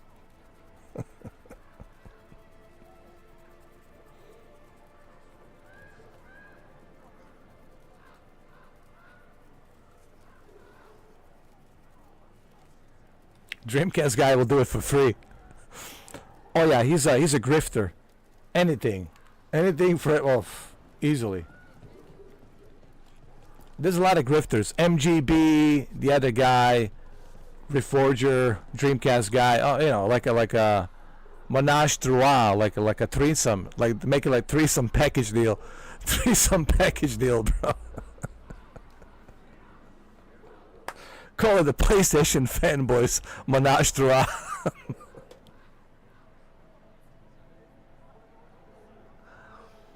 Special edition, pre-order right now. We'll include an additional bonus, deleted scenes. So pre-order right now, only with the pre-order right now. Pre-order right now. We'll include additional deleted scenes, only available at the PlayStation fanboys website.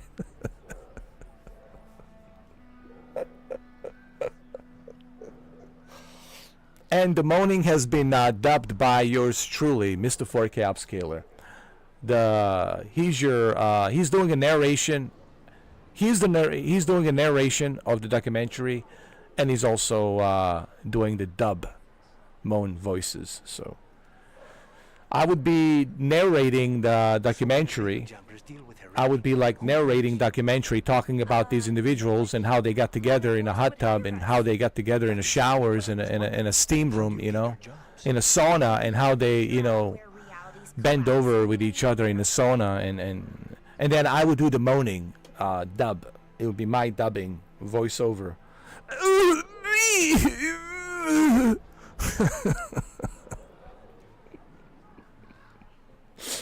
PlayStation fanboy anal cleansing. There you go. It's a colon cleansing. Honestly, it saves you money, you know, because they do charge a lot of money to go on your health insurance to do a colon cleansing. You know, this is like a free, you know, free colon cleansing. I know, I agree. David, no, I should do. Yeah, you're right. David Attenborough should do the narrator. He should be narrating. Okay, so this is how it works. David Attenborough should narrate. He should do the narration, and I should do just like the voiceover for the sound effects. You know, when they're moaning, just the moaning sound effects. So I would be the moaning sound effect guy, and David Attenborough would be narrating, reading the script and narrating, talking about these individuals like Reforger and MGB and Dreamcast guy. So, and he would like talk about their biography and who they are, etc., etc. And then I would be doing, of course, dubbing the sound effects of moaning.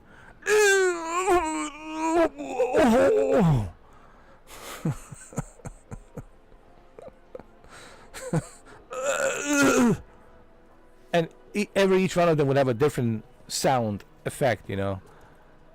Dreamcast guy would be something like, let me see.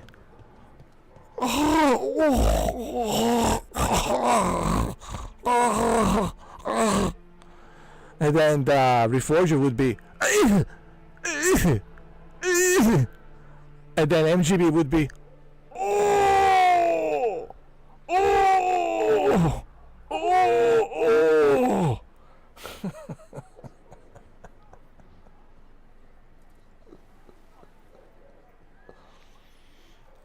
Oh man, I'm telling you.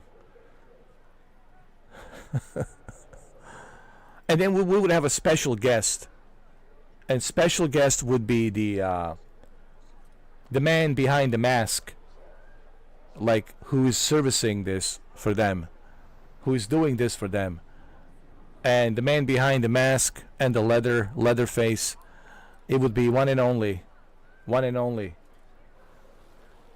Alex. Oh no, it's Alex. It would be Alex. Oh no, it's Alex would be the one servicing them. You know, he would have the honor, but he would have like, you know, We don't. At least I've never gotten paid. he would have a dubbed voice as well. Get paid for that. Alex would have a dubbed voice. I would have to dub his voice as well. And then we would not know who he is. Like he would wear a mask. He would wear a mask, like a leather face mask. You know, you would not know who he is. And then yeah, he would be servicing them. But then I would have to also dub his voice, so that way people don't recognize that it's Alex. You know, oh no, it's Alex. But he would be a special guest, special mystery. No, we would call him special mystery guest star in PlayStation Fanboys Menage a Trois.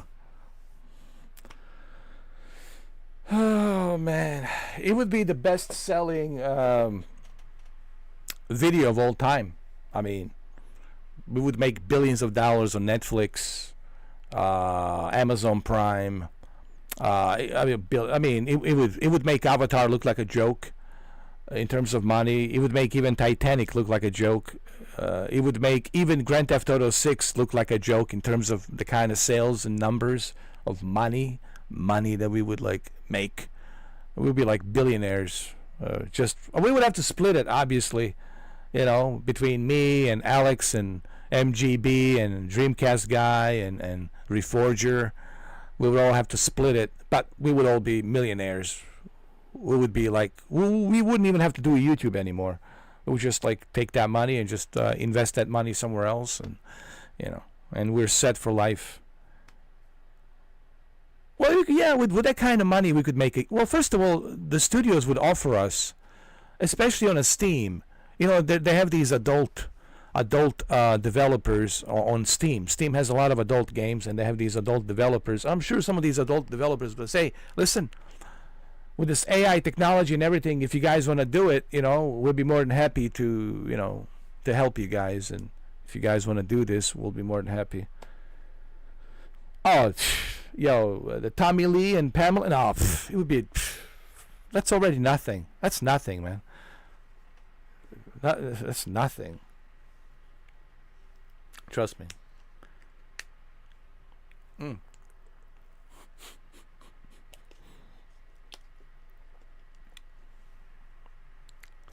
Telling you. Well, sure, but who's gonna pay? Dalish clans, towns and villages around the edge of Arlethin Forest. Oh my god. Maybe the towns... Dalish don't have much money generally, but how would it work? I'll loan you my contract negotiator. You are loan me your contract negotiator. Antonio Banderas, you will do that for me, are you? Alright, where do we go now? Huh? Where do we go from here? Huh? Is there a ladder? Is there another ladder? There is another ladder. But I'm confused. Where are we supposed to... What's going on here? I'm confused, man, with this game map. Where in the bloody hell are we supposed to go? What in bloody hell is going on here? Is there fast travel? I want to travel to the lighthouse, man. Yeah, let's get out of here. I didn't know there's a fast travel. Thank you. I love you, BioWare. BioWare? Dragon Dogma, learn your lesson. Learn your lesson. And, you know, Capcom, I'm so disappointed, Capcom. Learn. Capcom, you need to learn, Capcom. Learn. from the disaster called Dragon Dogma 2. A disaster. Dragon Dogma 2. Learn your lesson from Dragon Age. Fast travel is must have. Fast travel is must have. You need fast travel in Dragon Dogma 2. Hopefully Dragon Dogma 3, there's going to be fast travel.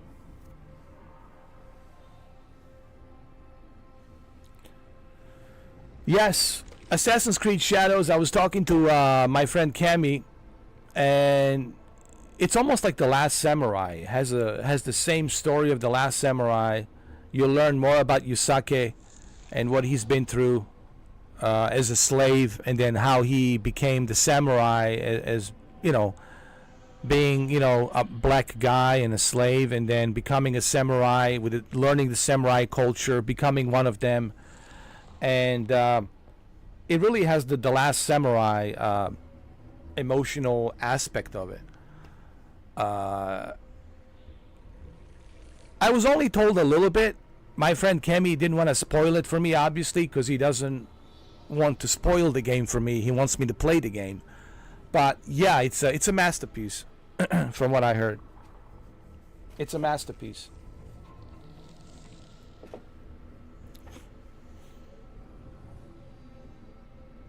Yes, The Last Samurai, 47 Ronin. Last Samurai, for those of you who don't know, 2003, Tom Cruise, legendary performance.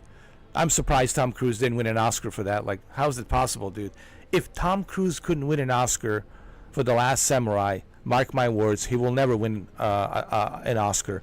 That was hands down one of his best performances. You know, for Tom Cruise, I believe, is one of his best performances is The Last Samurai. And the fact that he didn't get an Oscar for that, he wasn't even nominated, it just... But anyway, and also 47 Ronin, Keanu Reeves, great movie. If you've never seen, look, 9 out of 10, yeah, easily. Those two movies, if you've never seen The Last Samurai, buy it. Don't just rent the movie, buy it. Buy the damn movie. That's how good it is. The Last Samurai, if you've never seen it, buy it. Buy it. Buy it. Buy it. Buy it. Okay? Same thing with the 47 Ronin. If you've never seen it, buy it. Buy it. Those two movies are really good. And also, if you've never seen Dances with the Wolves with Kevin Costner, I don't know how is it possible that you have never seen, like, I'm speaking for some people, they've never seen Dances with the Wolves. If you've never seen Dances with the Wolves with Kevin Costner, oh,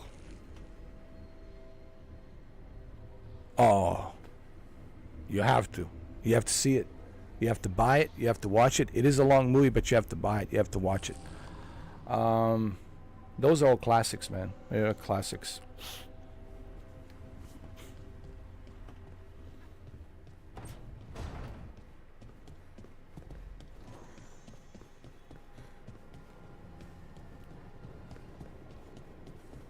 They don't make movies like that anymore, man. They don't make movies like that. The movies are not made like that anymore, man.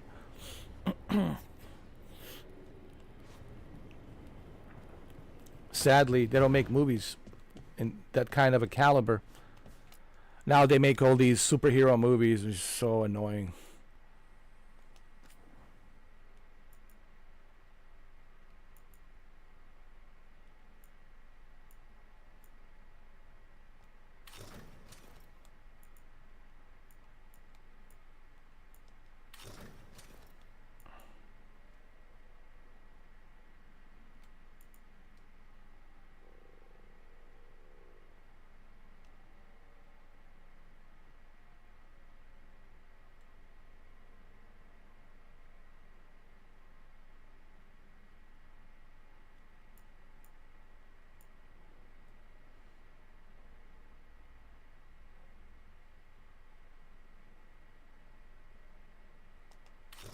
No, I'm not changing. I'm gonna keep this.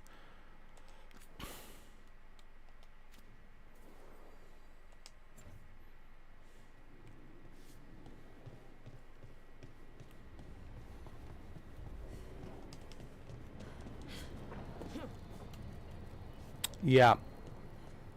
Now it's all about blue screen. It used to be a green screen, now it's a blue screen. It's all about the blue screen and CGI, ridiculous CGI, you know, phony, fake CGI, and of course, cheesy dialogue, cheesy action.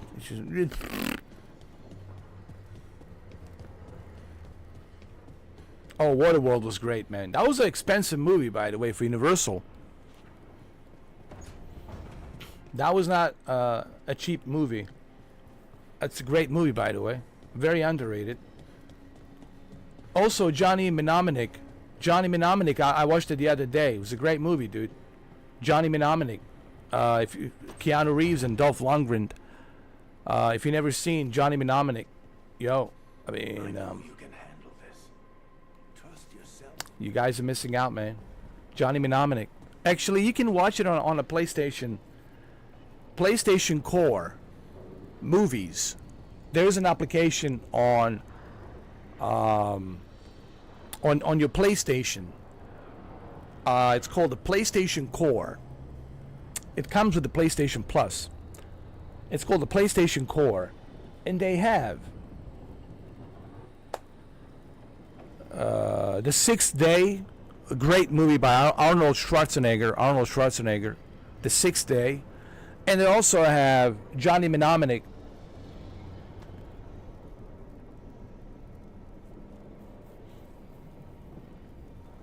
That's right, Mike. That's the Tropic Thunder. But Tropic Thunder is DreamWorks Pictures. That's DreamWorks. It's a great, actually funny movie, dude. Tom Cruise was in it. Ben Stiller, Robert Downey Jr. You know, that movie would never be made today. It's funny, Joe Rogan asked Robert Downey Jr. about that role when Robert Downey Jr. came in to talk to Joe Rogan for like 3 hours. And Robert Downey said, well, that movie would never be made today. Like that movie would be canceled immediately. Before it was even released, before they even released the movie, it would be canceled immediately. It would never happen. Yeah. I miss the old Hollywood, man. You know, look, I love Hollywood. Who doesn't like Hollywood? A lot of great movies came from Hollywood. A lot of greatness came from L.A. and Los Angeles and California and Hollywood. But things have changed, man. L.A. is not what it used to be. Hollywood is not what it used to be. Everything has changed, you know. It's a different vibe in that city, you know. It's still the entertainment capital of the world. All the porn movies, all the movies, everything, video games, everything's there. It's the entertainment capital. All the music is created there. It's the entertainment capital of the world. All the TV shows are made there. I know LA. I've been there a few times. I'm just simply saying LA is not what it used to be. Like Los Angeles is not what it used to be. You know, Hollywood is not what it used to be, man. You know, everything's different now. You know, everything's like politics. I can't stand politics.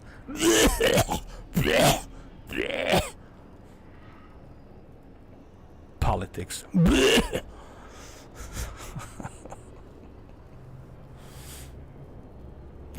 God. Yeah. Anyway, it is what it is, man. Welcome to the new, whatever this new is. I don't know what you want to call this. Hold on, I need to go downstairs. I'm lost here. And yeah, video games are made there too. But even video game industry, it's different. Everything's different, man. Everything changed, you know. The video game industry, the music industry, the movie industry, the TV shows, movies, and everything has changed, you know. And I mean, it's like you can feel it. Especially me. I'm 46 years old. I feel it, man. Like, fuck, dude.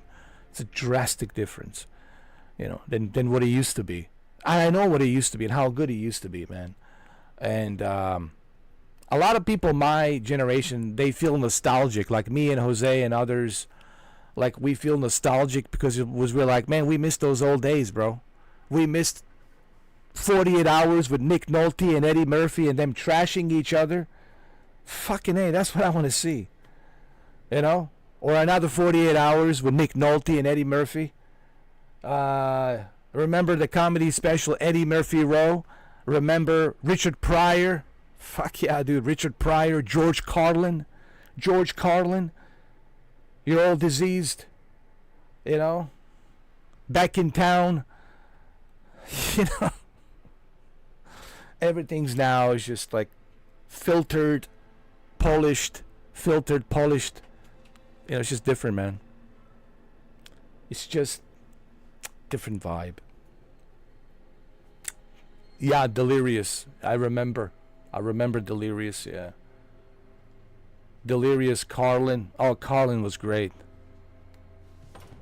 I gotta love Carlin, George Carlin, man. I love him. He was a... How about Gene Wilder and Richard Pryor in that movie? Don't see nothing, like, don't see nothing, don't hear nothing. Or what was it? What was the name of that movie? Don't see nothing, don't hear nothing. Remember that? And of course, Bill Murray. He was recently on a Joe Rogan. Bill Murray, you know, Ghostbusters. Did I say bastards? Ghostbusters. Ghostbusters, not bastards. Ghostbusters.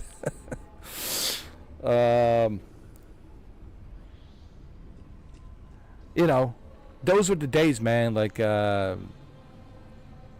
James Belushi, John Belushi, Gene Wilder, George Carlin, Richard Pryor. Fuck, man. Eddie Murphy, his brother, is it John Murphy? May he rest in peace, John Murphy. Or is it Richard Murphy or John Murphy? I forgot.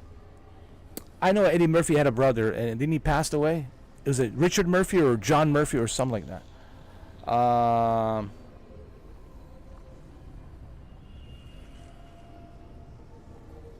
Forgive me for not forgive me. I mean, if I forgot his name. I know that Eddie Murphy had a brother. Didn't he passed away? Or Richard Murphy or John Murphy or something like that. And then, dude, there's so many. Yo, it was just great. It was great times, man. Just everything. The music, the TV shows, Miami Vice, Don Johnson, you know. Yeah. I'm telling you, man. And then you have... I love George Carlin. When George Carlin goes in, remember, you're all diseased? So how's everybody doing today? Huh? Good? Yeah, well, fuck you. I'm just trying to make you feel at home, all right? Everybody relax, okay?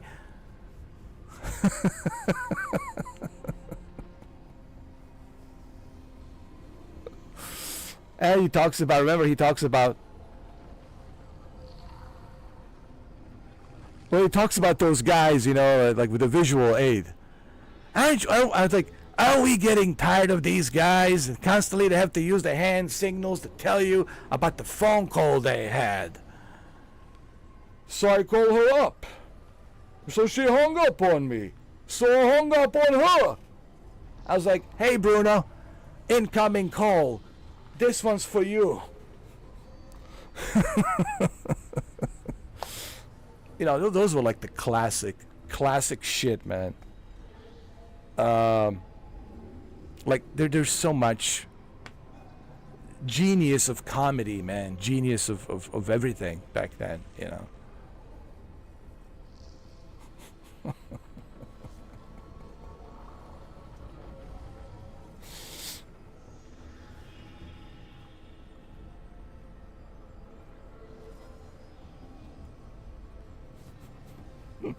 Then he talks about those guys who don't know when to fucking shut up.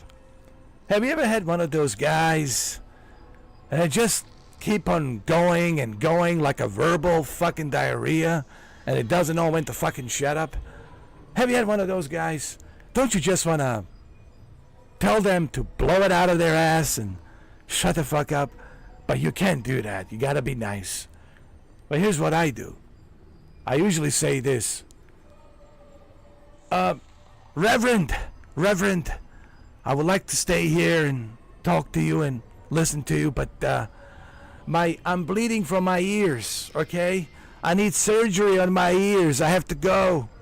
My ears are bleeding. Like, he had so much great stuff, dude, you know. He had so much good stuff. And then, what else did he talk? Dude, there's so much he talked about. Like, what was the other one? Oh my god. He talked about the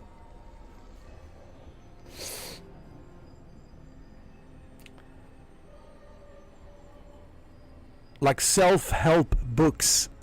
Remember, he talked about the self-help books. What do you need a self-help book for? If you're motivated enough to do it yourself, what the fuck do you need someone else's book to tell you what to do? Alright, you just tell everybody, hey, I'm self-motivated. I don't need your self-help book. Take it and shove it up your ass. I'm self-fucking motivated. I don't need your self-help book, asshole.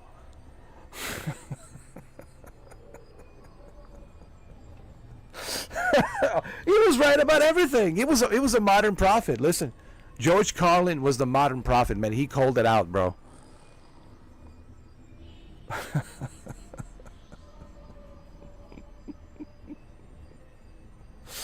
And he talks about the camcorders. Are we getting tired of these assholes with the camcorders?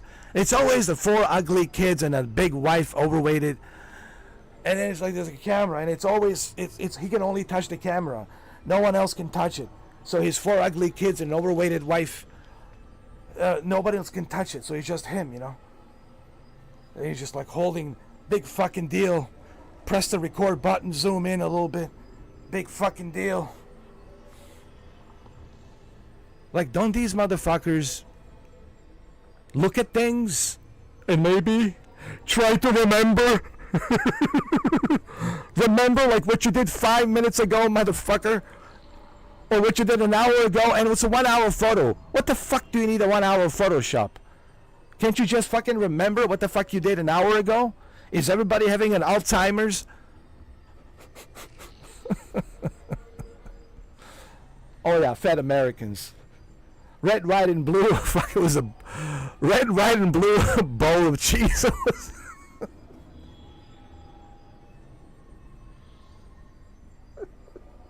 And he says, listen, I love this country. I wouldn't want to live nowhere else. I love this country, but I gotta tell you, you look at it today, it's nothing but a shopping mall. Mall after fucking mall. And it's the same ugly bastards going in and buying the sneakers with lights in them. With fucking lights in them. This beautiful continent, this beautiful country turned into a one big shopping fucking mall. But he was right. I mean, he was right. And then he talked about politicians. He talked about politicians. Everybody complaining about politicians. Politicians sucks. Well, where the fuck do these people think these politicians come from? They don't fall out of the sky. They don't come from another membrane of another dimension. They're elected by American citizen, elected by American churches, and that's what we got. It's the best we can do, folks. So maybe something else sucks around here. Maybe the public sucks. Fuck hope. Public sucks. And it's true. Where do you think these politicians come from? We elected them. The American people, the American churches, the American, blue collar folks. We elected these individuals. We put him there. So maybe something else sucks around here. And then he talks about this other thing. Oh, people always say, if you didn't vote, you have no right to complain. And I'm like, excuse me, how does that work? I, who did not vote, who actually didn't even leave the house on the election day, I have every right to complain about the mess that you voted for and the mess that you put in the Oval Office. And he's right. He's right. Like, you voted, you shouldn't complain. If you put someone in the Oval Office, then you got to take it and enjoy it with a big smile. Those who didn't vote, who didn't even go out on the election day, we have a right to complain. We can complain because, but he makes a good point. He makes a good point. But he also makes a good point about politicians. Where do you think these politicians come from? They don't fall out of the sky. They don't come from another dimension of a membrane. They're elected by the American citizens, American churches, American colleges, by the American people. So maybe something else sucks around here. Like public sucks. It's easy just to like, politician sucks. Yeah, well, it's a Machiavelli's theory. The absolute power absolutely fucking corrupts. Yeah. When everybody gets a little taste of power, they feel like invincible. Like, ooh, I can do whatever the fuck I want to do. Once you get that power, you feel like you want to do whatever the fuck you want to do. That's because you gain that Machiavelli power. You feel, ooh, I got this power now. I can do whatever the fuck I want to do. So, you got to be careful who you put in there. Choose wisely next time who you put in there. Okay? So he's right about that. Choose fucking wisely. You know what I mean? There's other choices, man. There's other people you can pick and choose. But no, people just want to, whatever.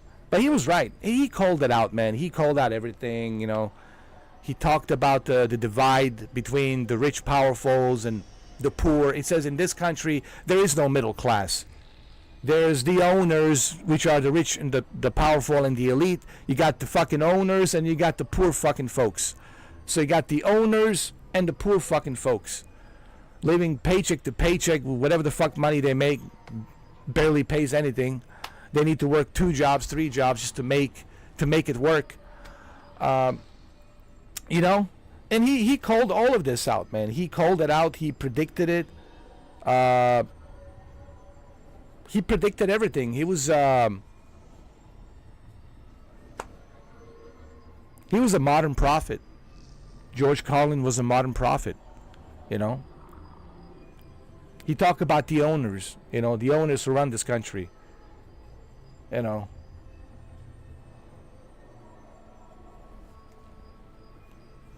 talked about a lot of stuff, man. But his comedy was great. Like,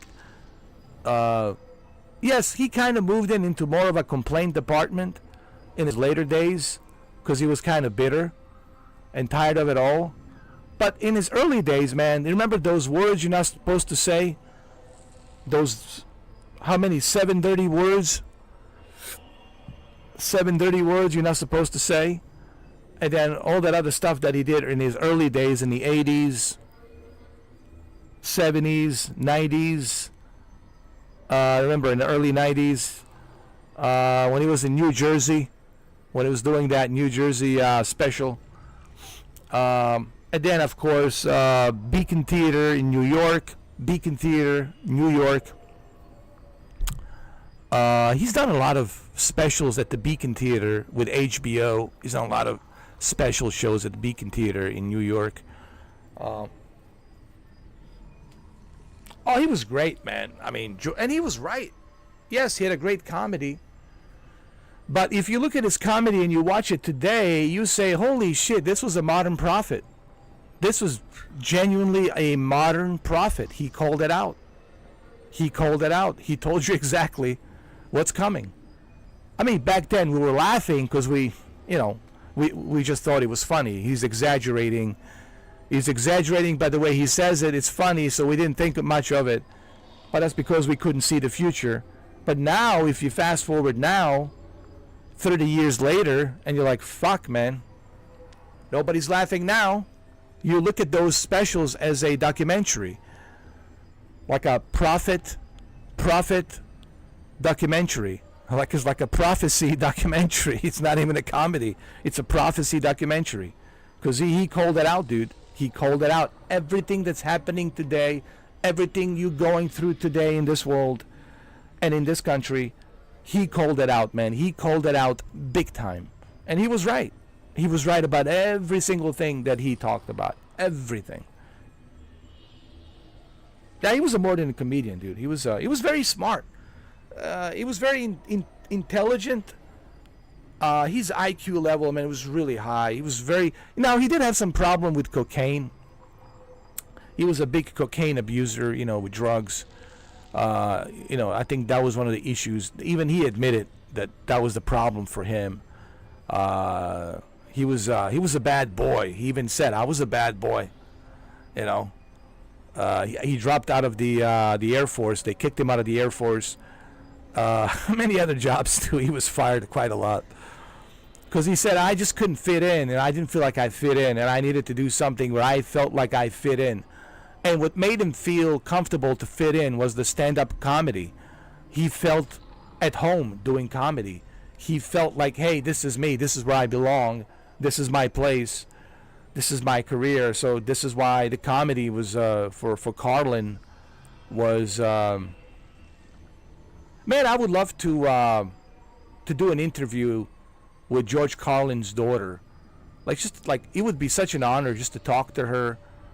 Like to ask her what was he like? What was your father like? What was George Carlin like? What was it like growing up with your father? And what was he like as a person?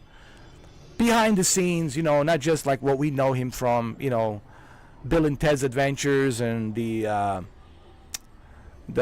comedy specials that he did throughout all of his career. But like, what was he like behind the scenes, like as a parent, as a father? So it would be really awesome just to talk to her. It'd be a great honor, man, just to be able to talk to her, to George Carlin's daughter. Take care, Bronco. I appreciate it, man. Always a pleasure, brother. Always a pleasure. Always fun to have you here. Always, man.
The dock's been fixed.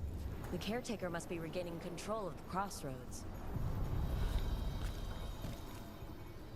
Hop on in. Let's go.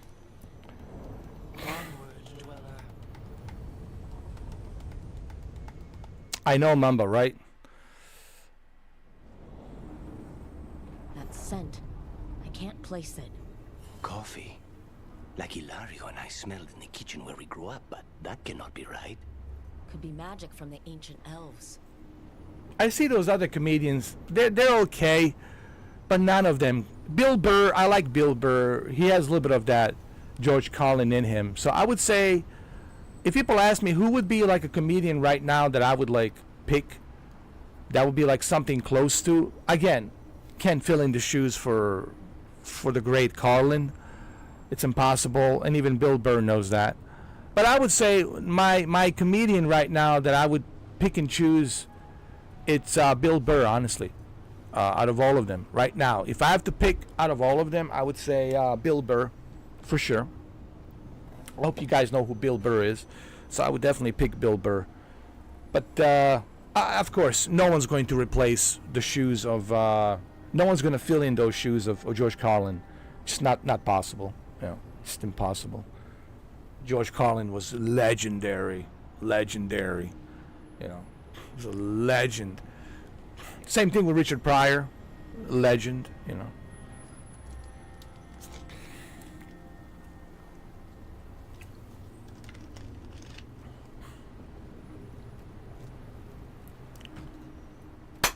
Hell yeah, man! I can't wait, dude. Guys, big thanks to Brandon. Thanks to Brandon. Next week, which would be Friday, or is it Friday? I don't know which day. I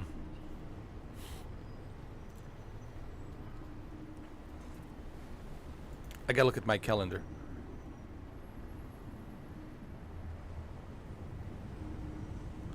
Let's say Friday the 4th or the 3rd, whenever we do it. Next week, probably Friday the 4th. Finally, on a Friday. April 3rd, even better, dude. April 3rd, even better. Even better. April 3rd. Yeah. That would be Thursday. Next Thursday, April 3rd. So we can play it Thursday together on the party chat.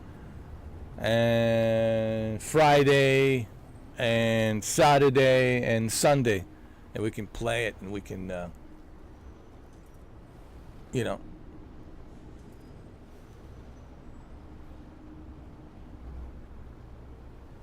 Can't wait.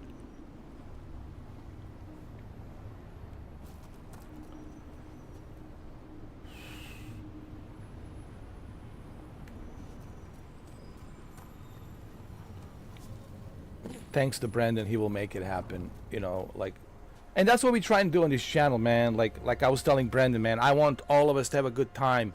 You know, and you know, if there's some knuckleheads out there whose name I don't want to mention, if they're like trying to disrupt this experience, please don't do it. Guys, leave us alone, okay? We're trying to. I lost a friend. Brandon lost a friend. We're trying to honor him, and please, guys, don't mess with us. Don't try to piss here and mess this up what we have. You know, if you don't like me for whatever reason, you don't have to watch me. There's other people you can watch, but like, please try to respect us. You know, try to respect me. Try to respect Brendan. Try to respect Anthony's wish. Anthony had a wish before he died. Please try to understand it. Try to respect that. You know, we're all trying to respect him, to honor him. We're not trying to start some kind of drama here, or some kind of ridiculous beef back and forth, calling names. We just listen. If you don't like me, that's okay. It's okay. I understand, and I'm not gonna mention names. I said that to Brandon. I will not mention names. I will not do that here. I made a promise to Anthony. I will not do that. So, but please, guys, just leave us alone. Don't bother us. We always stay in our own lane. We're not bothering. I'm not bothering anybody. No one's bothering anybody. Just like, if you don't like me, that's okay. There's plenty of other options out there. Plenty of other people you can watch. Plenty of people you can talk to. But we just want to have a good time. We want to honor our friend. We're still hurting. We're trying to grieve him. And we're not in the mood for some stupid games, trolling with fake accounts. We're not into that, guys. We're not trying to do a clown show. We're not that's not what we're about anymore. We don't do that anymore. We're done with that. It's over. It's over, And that's it. That's all we're trying to do here, And I will not mention anyone's name. I will not expose anyone. I will not say anything, because I made a promise to Anthony. I will not do that. I will keep my word. So I just hope that people can understand. Just leave us alone. Just let us do our thing, man. That's it.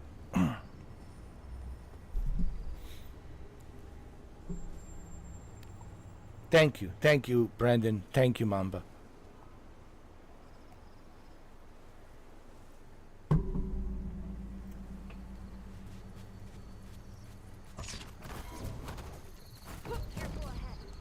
Be on, Tom. Here?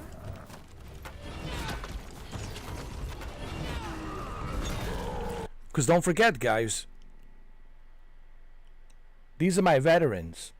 Mamba Man and Brandon. They're like John Wicks of moderation. They will not hesitate for a second to remove you. Like if they see you're doing something stupid or if you're trying something, and again, I'm not going to mention the names, you know, because I made a promise I will not mention names to Anthony. Out of respect to Anthony, I will not mention those names. I will not mention anyone's name. I will not expose anything because I made a promise to a good friend of mine who lost his life. But guys, if you come in here with some fake accounts and you're trying to do something, some trolling stuff or some stupidity, I can guarantee you Mamba Man here and Brendan, they will not hesitate. They will not hesitate for a second to remove you. They will remove you like that, you know. So because we're here to have, if you come in here and you want to have a good time, please come on in. Doors are open. Everybody who's cool, who's nice. That's what Anthony wanted us to do. Hey, if you cool, if you nice, come on in. Come on in. Join the family. Join the club. Come on in. But, you know, if you're coming in to manipulate and cause some trouble and go out there and start, you know, creating some drama again, cooking some drama again, that's not what we're about. We're not about that. You know, we're not doing that. We're not into that anymore. You know. Hey, Benny, welcome. Welcome. How you doing, Benny? We're doing good, man. It's a nice day, sunny day, beautiful day. I mean, at least here in Sunshine State of Florida, in South Florida, in Miami, it's beautiful down here. I'm sure the weather's great out there with Brendan is too as well. It's nice and sunny, man. This is the best time in Florida. It's spring. If you want to come to Florida, this is it, dude. Now's the time. Now's the best time to be down here. I'm telling you right now. You don't want to be here in June and July. You know how super hot it is? Brendan knows how super hot it is here. June, July is super hot, bro. So the best time to be here, this is spring break. This is the best time to be here, is right now. Come to Florida right now. This is the best time to be here. It's sunny in Louisville, Kentucky as well. Nice. I guess spring is coming. Spring is coming early everywhere. And guys, Easter's coming. So happy Easter in the future. Because it's an Easter weekend coming up. Easter. Yeah, it's an Easter weekend, right? Yeah. Nice. Come on in, Benny. I would like to meet you, bro. I would love to meet you in person and see you. I think Brendan would love to meet you as well. To see you. I mean, I know how you look like. I've seen you. I've seen your videos. I've seen your photos. I mean, I know how you look like. Weather has been quite mild over there. I know. Renee was telling me, because she's up in Philadelphia. But, you know, you're not that far, you know, where she's at. Where you at, Rhode Island and Philadelphia, it's not like super far away. But she was telling me it's still kind of like murky was the word she said. Murky weather. It's kind of like cloudy but not totally sunny, but kind of murky. But I think next month, I think you guys will notice it. Even in Rhode Island, even in Philadelphia, you guys will notice clear skies and temperatures rising. Because this is it, man. This is, I mean, the winter, it's over.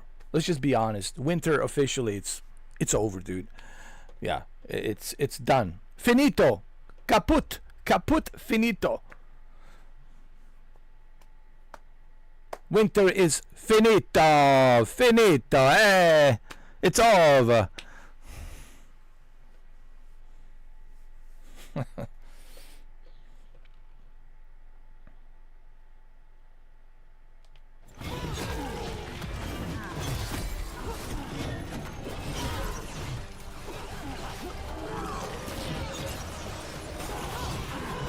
That's not bad. 32 degrees, still good.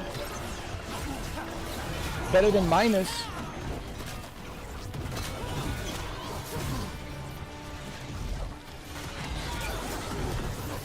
I mean, it's still chilly. It's still cold, but it could be worse. But you gotta remember, Massachusetts, it's way out there, man. Close to the Maine. You know, Massachusetts is way out there, dude. It's always been cold out there. It's close to the Maine, you know. It's so in Massachusetts, I get it. It's still chilly. But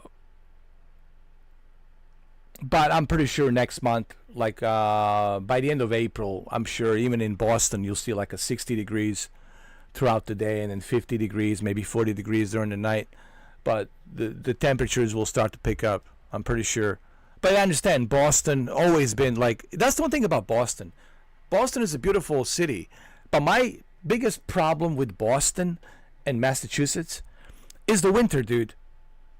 Honestly, I would love to live in Boston. I would love to live up there. I love Massachusetts. It's beautiful during the summer there. Beautiful during the summer. But the winters are unforgiving, dude. Whew. The winters are just like unforgiving, dude. It's like, holy shit, man. Like, holy shit. So that's the only issue I have. I love Massachusetts. Love Boston. But man, the winters are like, come on, dude. Like, holy shit, man. Cold is understatement. By late May, it gets hot here. Yeah, see, that's what I'm saying, Mamba. The winters are very long over there, dude. And this is why people come down here to Florida, because they can't stand it, man. I know, man. I used to work for the rich people. I used to work for rich people, and we called them snowbirds. And they would come all the way from Jersey, New York, Massachusetts, Boston, and they would come down here to Florida. And they would say, like, shit, man, we can't stay up there during the winter. It's just ridiculous. So they come down here during the winter because it's much nicer down here. But the winter over there is just brutal. I'm preaching to the choir. I'm preaching to the choir. Mamba, man, he knows. He knows how bad it is. I'm preaching to the choir. I'm sorry, Mamba. Preaching to the choir. You know how bad it is. And of course, Brendan knows as well. He was from Chicago. Chicago, man. I remember when I first met Brendan, the very first video he did was him doing a face camera, walking in the streets of Chicago. And he was talking about like cloud gaming. And dude, it was freezing. He was barely holding. I don't even remember that video. You were like barely holding the camera, Brendan. It was like, whew, and you were talking about like video games and cloud and all that when cloud was big time happening. It was like 2018, 2019. Was 2017 or 2018? I think it was like 2018. And dude, it was like I could feel the chill wind. And you were walking around, you're like, you were talking, you were holding that. Do you remember that video? Yeah. It was like, dude, I could feel the cold just from watching that video. And freezing temperatures in Chicago. Holy shit, man. Chicago has one of the worst winters. No offense to Boston. Yeah, Boston gets very chilly and cold as well. But Chicago, it's a different kind of a snow and winter and chill. It is just brutal, right? It's just brutal, dude. Yeah, you know, you live there, Brendan. You live there, so you know how bad it is during the winter. And you told me you couldn't stand the winter anymore. It was just brutal. Just brutal.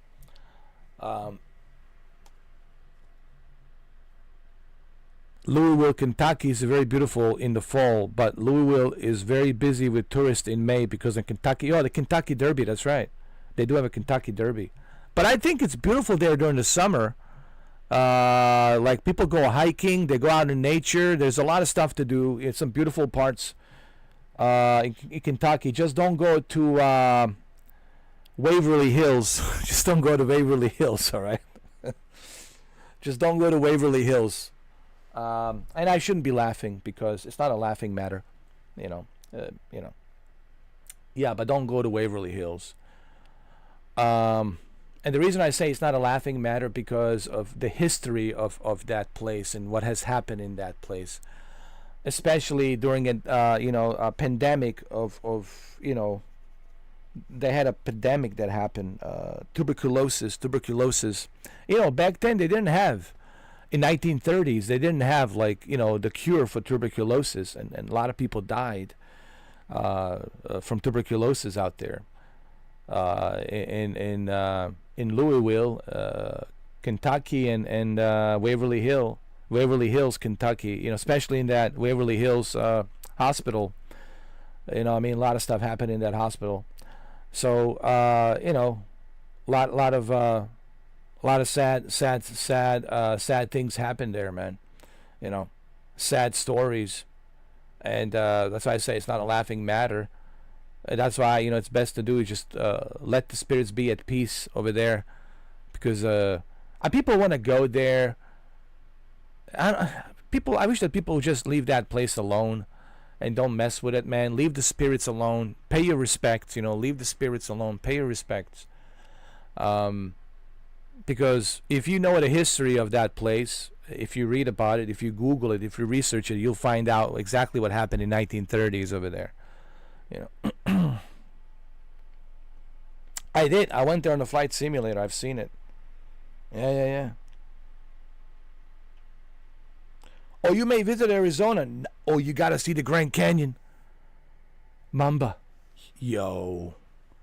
Bro. Grand Canyon is magical.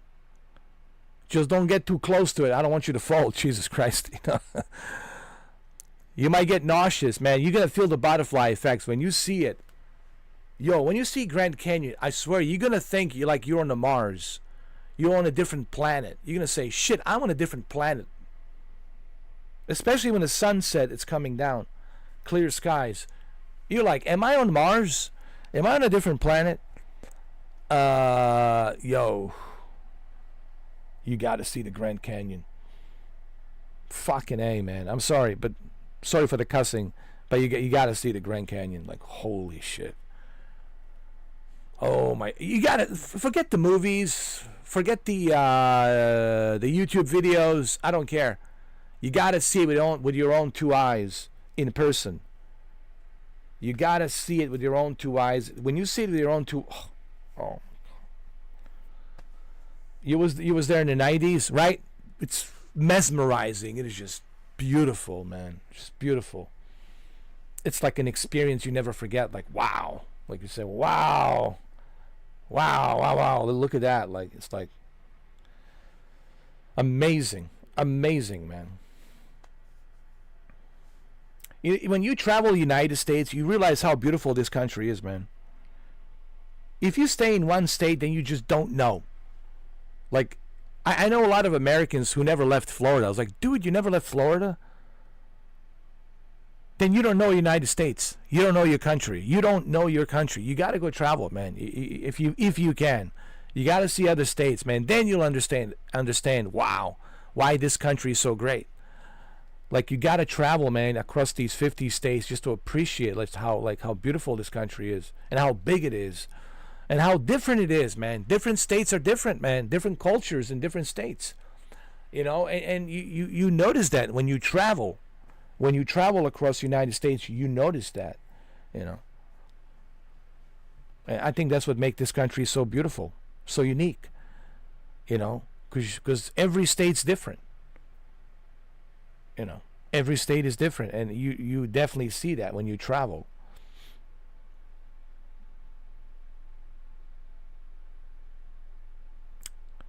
You should, trust me, stay away from the big cities. Just nature, man. Appreciate the nature. Big cities are too noisy. They're too big. it's just like any city. It's just too much noise. You know, you go to LA, it's too much noise. It's ridiculous. It's too much noise. You go to New York, way too much noise in New York. Are you kidding me? 8.5 million people. You know, too much noise. You know, you want to avoid big cities.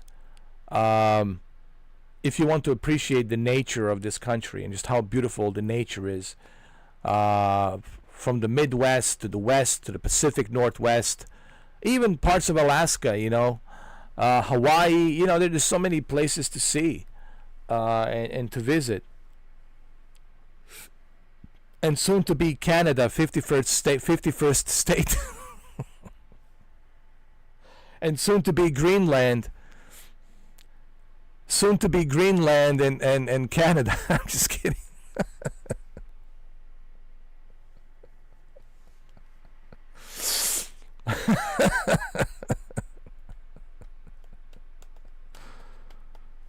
I would love to travel to Greenland. So much to see there, man.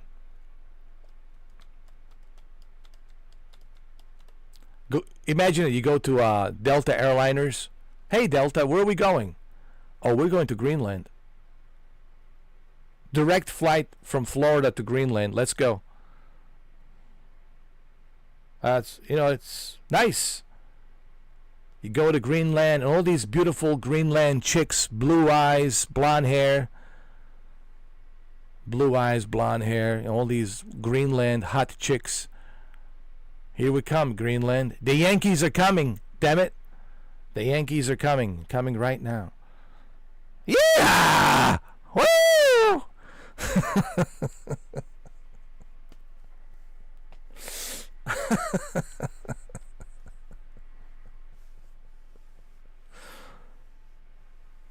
53rd state, UK. Well, if Canada becomes the 51st state, the UK and Ireland might as well become 52nd, 53rd. I think it would benefit UK, but you know, King wouldn't feel good about that. That would be like so disrespectful to the King. He would feel, no, my Commonwealth, bloody hell, no, my Commonwealth, no. George Washington would be laughing, smiling.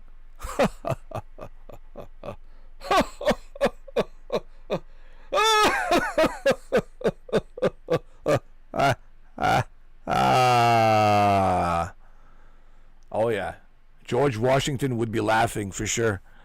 But it would benefit UK. You want to be protected? Hey UK, this is the best way to get protected. Become part of the United States. You'll never have to worry about it. Hey, everybody in Europe, become part of the United States. Don't have to worry about Vladimir Putin.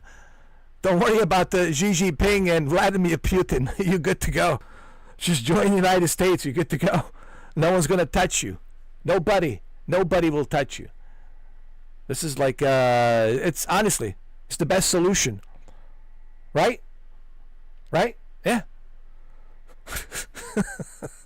It's the best solution, you know. No one's going to touch you. You want security? Well, there's your security.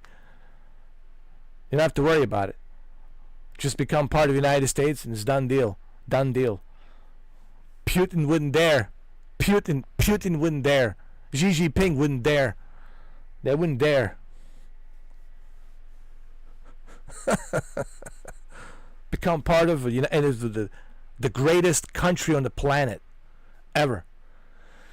With so much land. And Australia become part of United States. New Zealand become part of United States. And I'm telling you, oh, checkmate. Checkmate. No one's going to mess with us. Nobody. Nobody. Nobody. Nobody. Nobody. They wouldn't even dream about messing with it. They wouldn't even dream. Let alone think about it.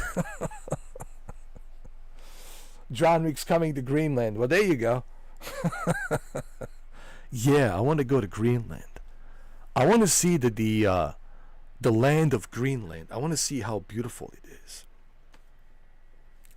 United States, home of the free. Amen. Amen. That's right. You don't need any passport, man. You want to travel to Europe? You don't need no passport. Listen, you don't need no passport. Hey, listen, Mexico, same thing. You don't want the big wall? Hey, we don't need this wall. Just become part of the United States, Mexico. Done deal. You know? You don't have to worry about, trying to come here illegally. You just don't have to worry about the wall. Just become part of the United States. Become part of the United States. That's it. Done deal. Brazil, same thing. Brazil, Argentina, become part of the United States. Done deal. Done deal. I'm telling you. Actually, the entire South America become part of the United States. Think about how beautiful it would look. The entire continent. South America, Central America, North America. One giant United States of America. And then Europe. And then Australia. Japan. It's about time. Become part of the United States. I mean, come on. Might as well. You already got U.S. Navy there. You got a lot of U.S. military there. Become part of the United States. I mean, come on. Come on now. Come on now. Come on. Become part of the United States. And that's it. Everybody becomes part of the United States. And then Putin, that's it. He would be so depressed that I don't know, like how he would. I think he would be sick. He would be depressed. He would be so depressed that I don't know what he would do. I mean, Xi Jinping and him, they would go bananas. Jamaica. You know what? Russia. Become part of the United States. Done deal. Done deal. China. Become part of the United States. Done deal. Parts of Africa. South Africa. India. Become part of the United States. Done deal. You know? And everyone out there in the Middle East, Jordan, Pakistan, you want to be part of the United States? Hey, man, come on in. Come on in. You know? Listen. It'll be the entire planet, the United States of America. And then we'll own the Antarctica. Antarctica will be part of United States as well. We'll have the ownership of that. That'll be our land as well. That's where our military will be conducting all the military experiments. Antarctica will be part of us. North Pole will be part of us. Sweden will be part of the United States and the entire world. That's it. I'm telling you. I mean, even aliens wouldn't dare mess with us. Even aliens would say, holy shit, man. No one's going to mess with the United States of America right now. This is the most powerful, I mean, the only country on the planet. You know, the planet America. The planet America. Planet America. There you go. Planet America. You see, this is how I make people laugh. You got to say ridiculous things. You got to say outrageous things, and people will laugh, you know.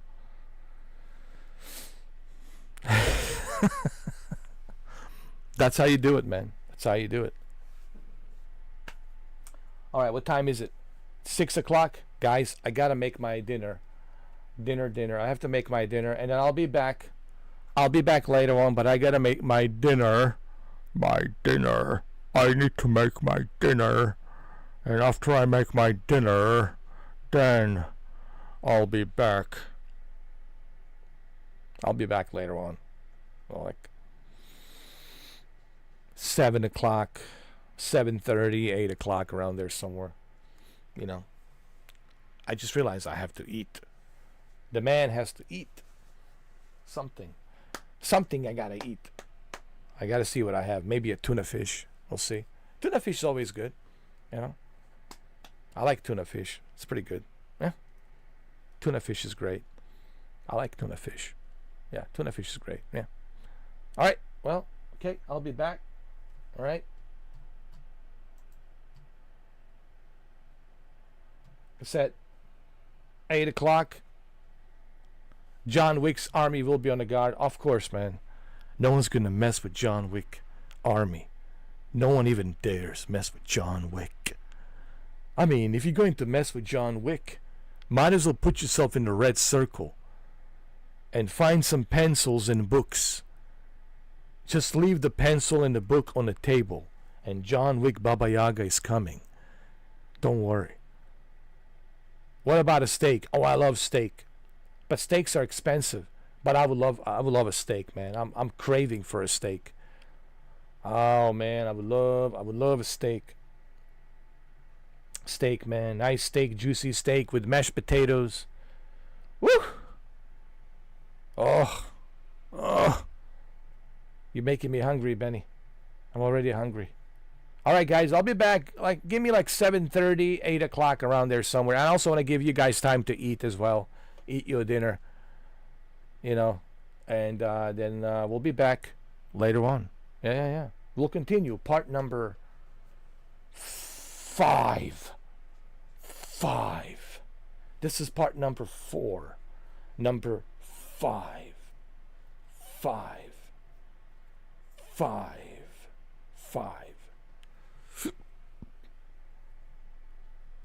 That's right. Steak is always great with some eggs. Oh.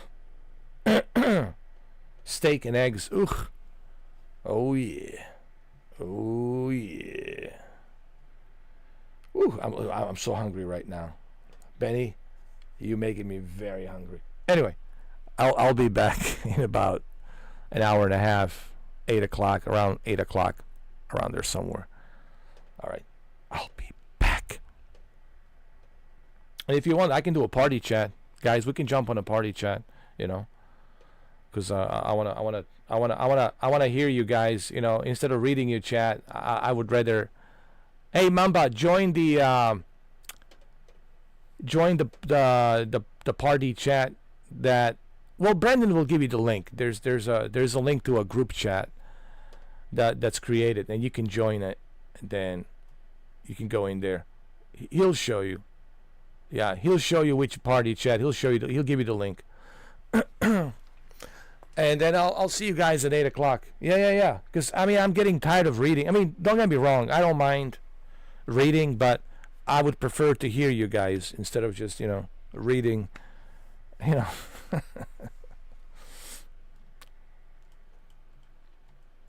Yeah, we'll do a party chat.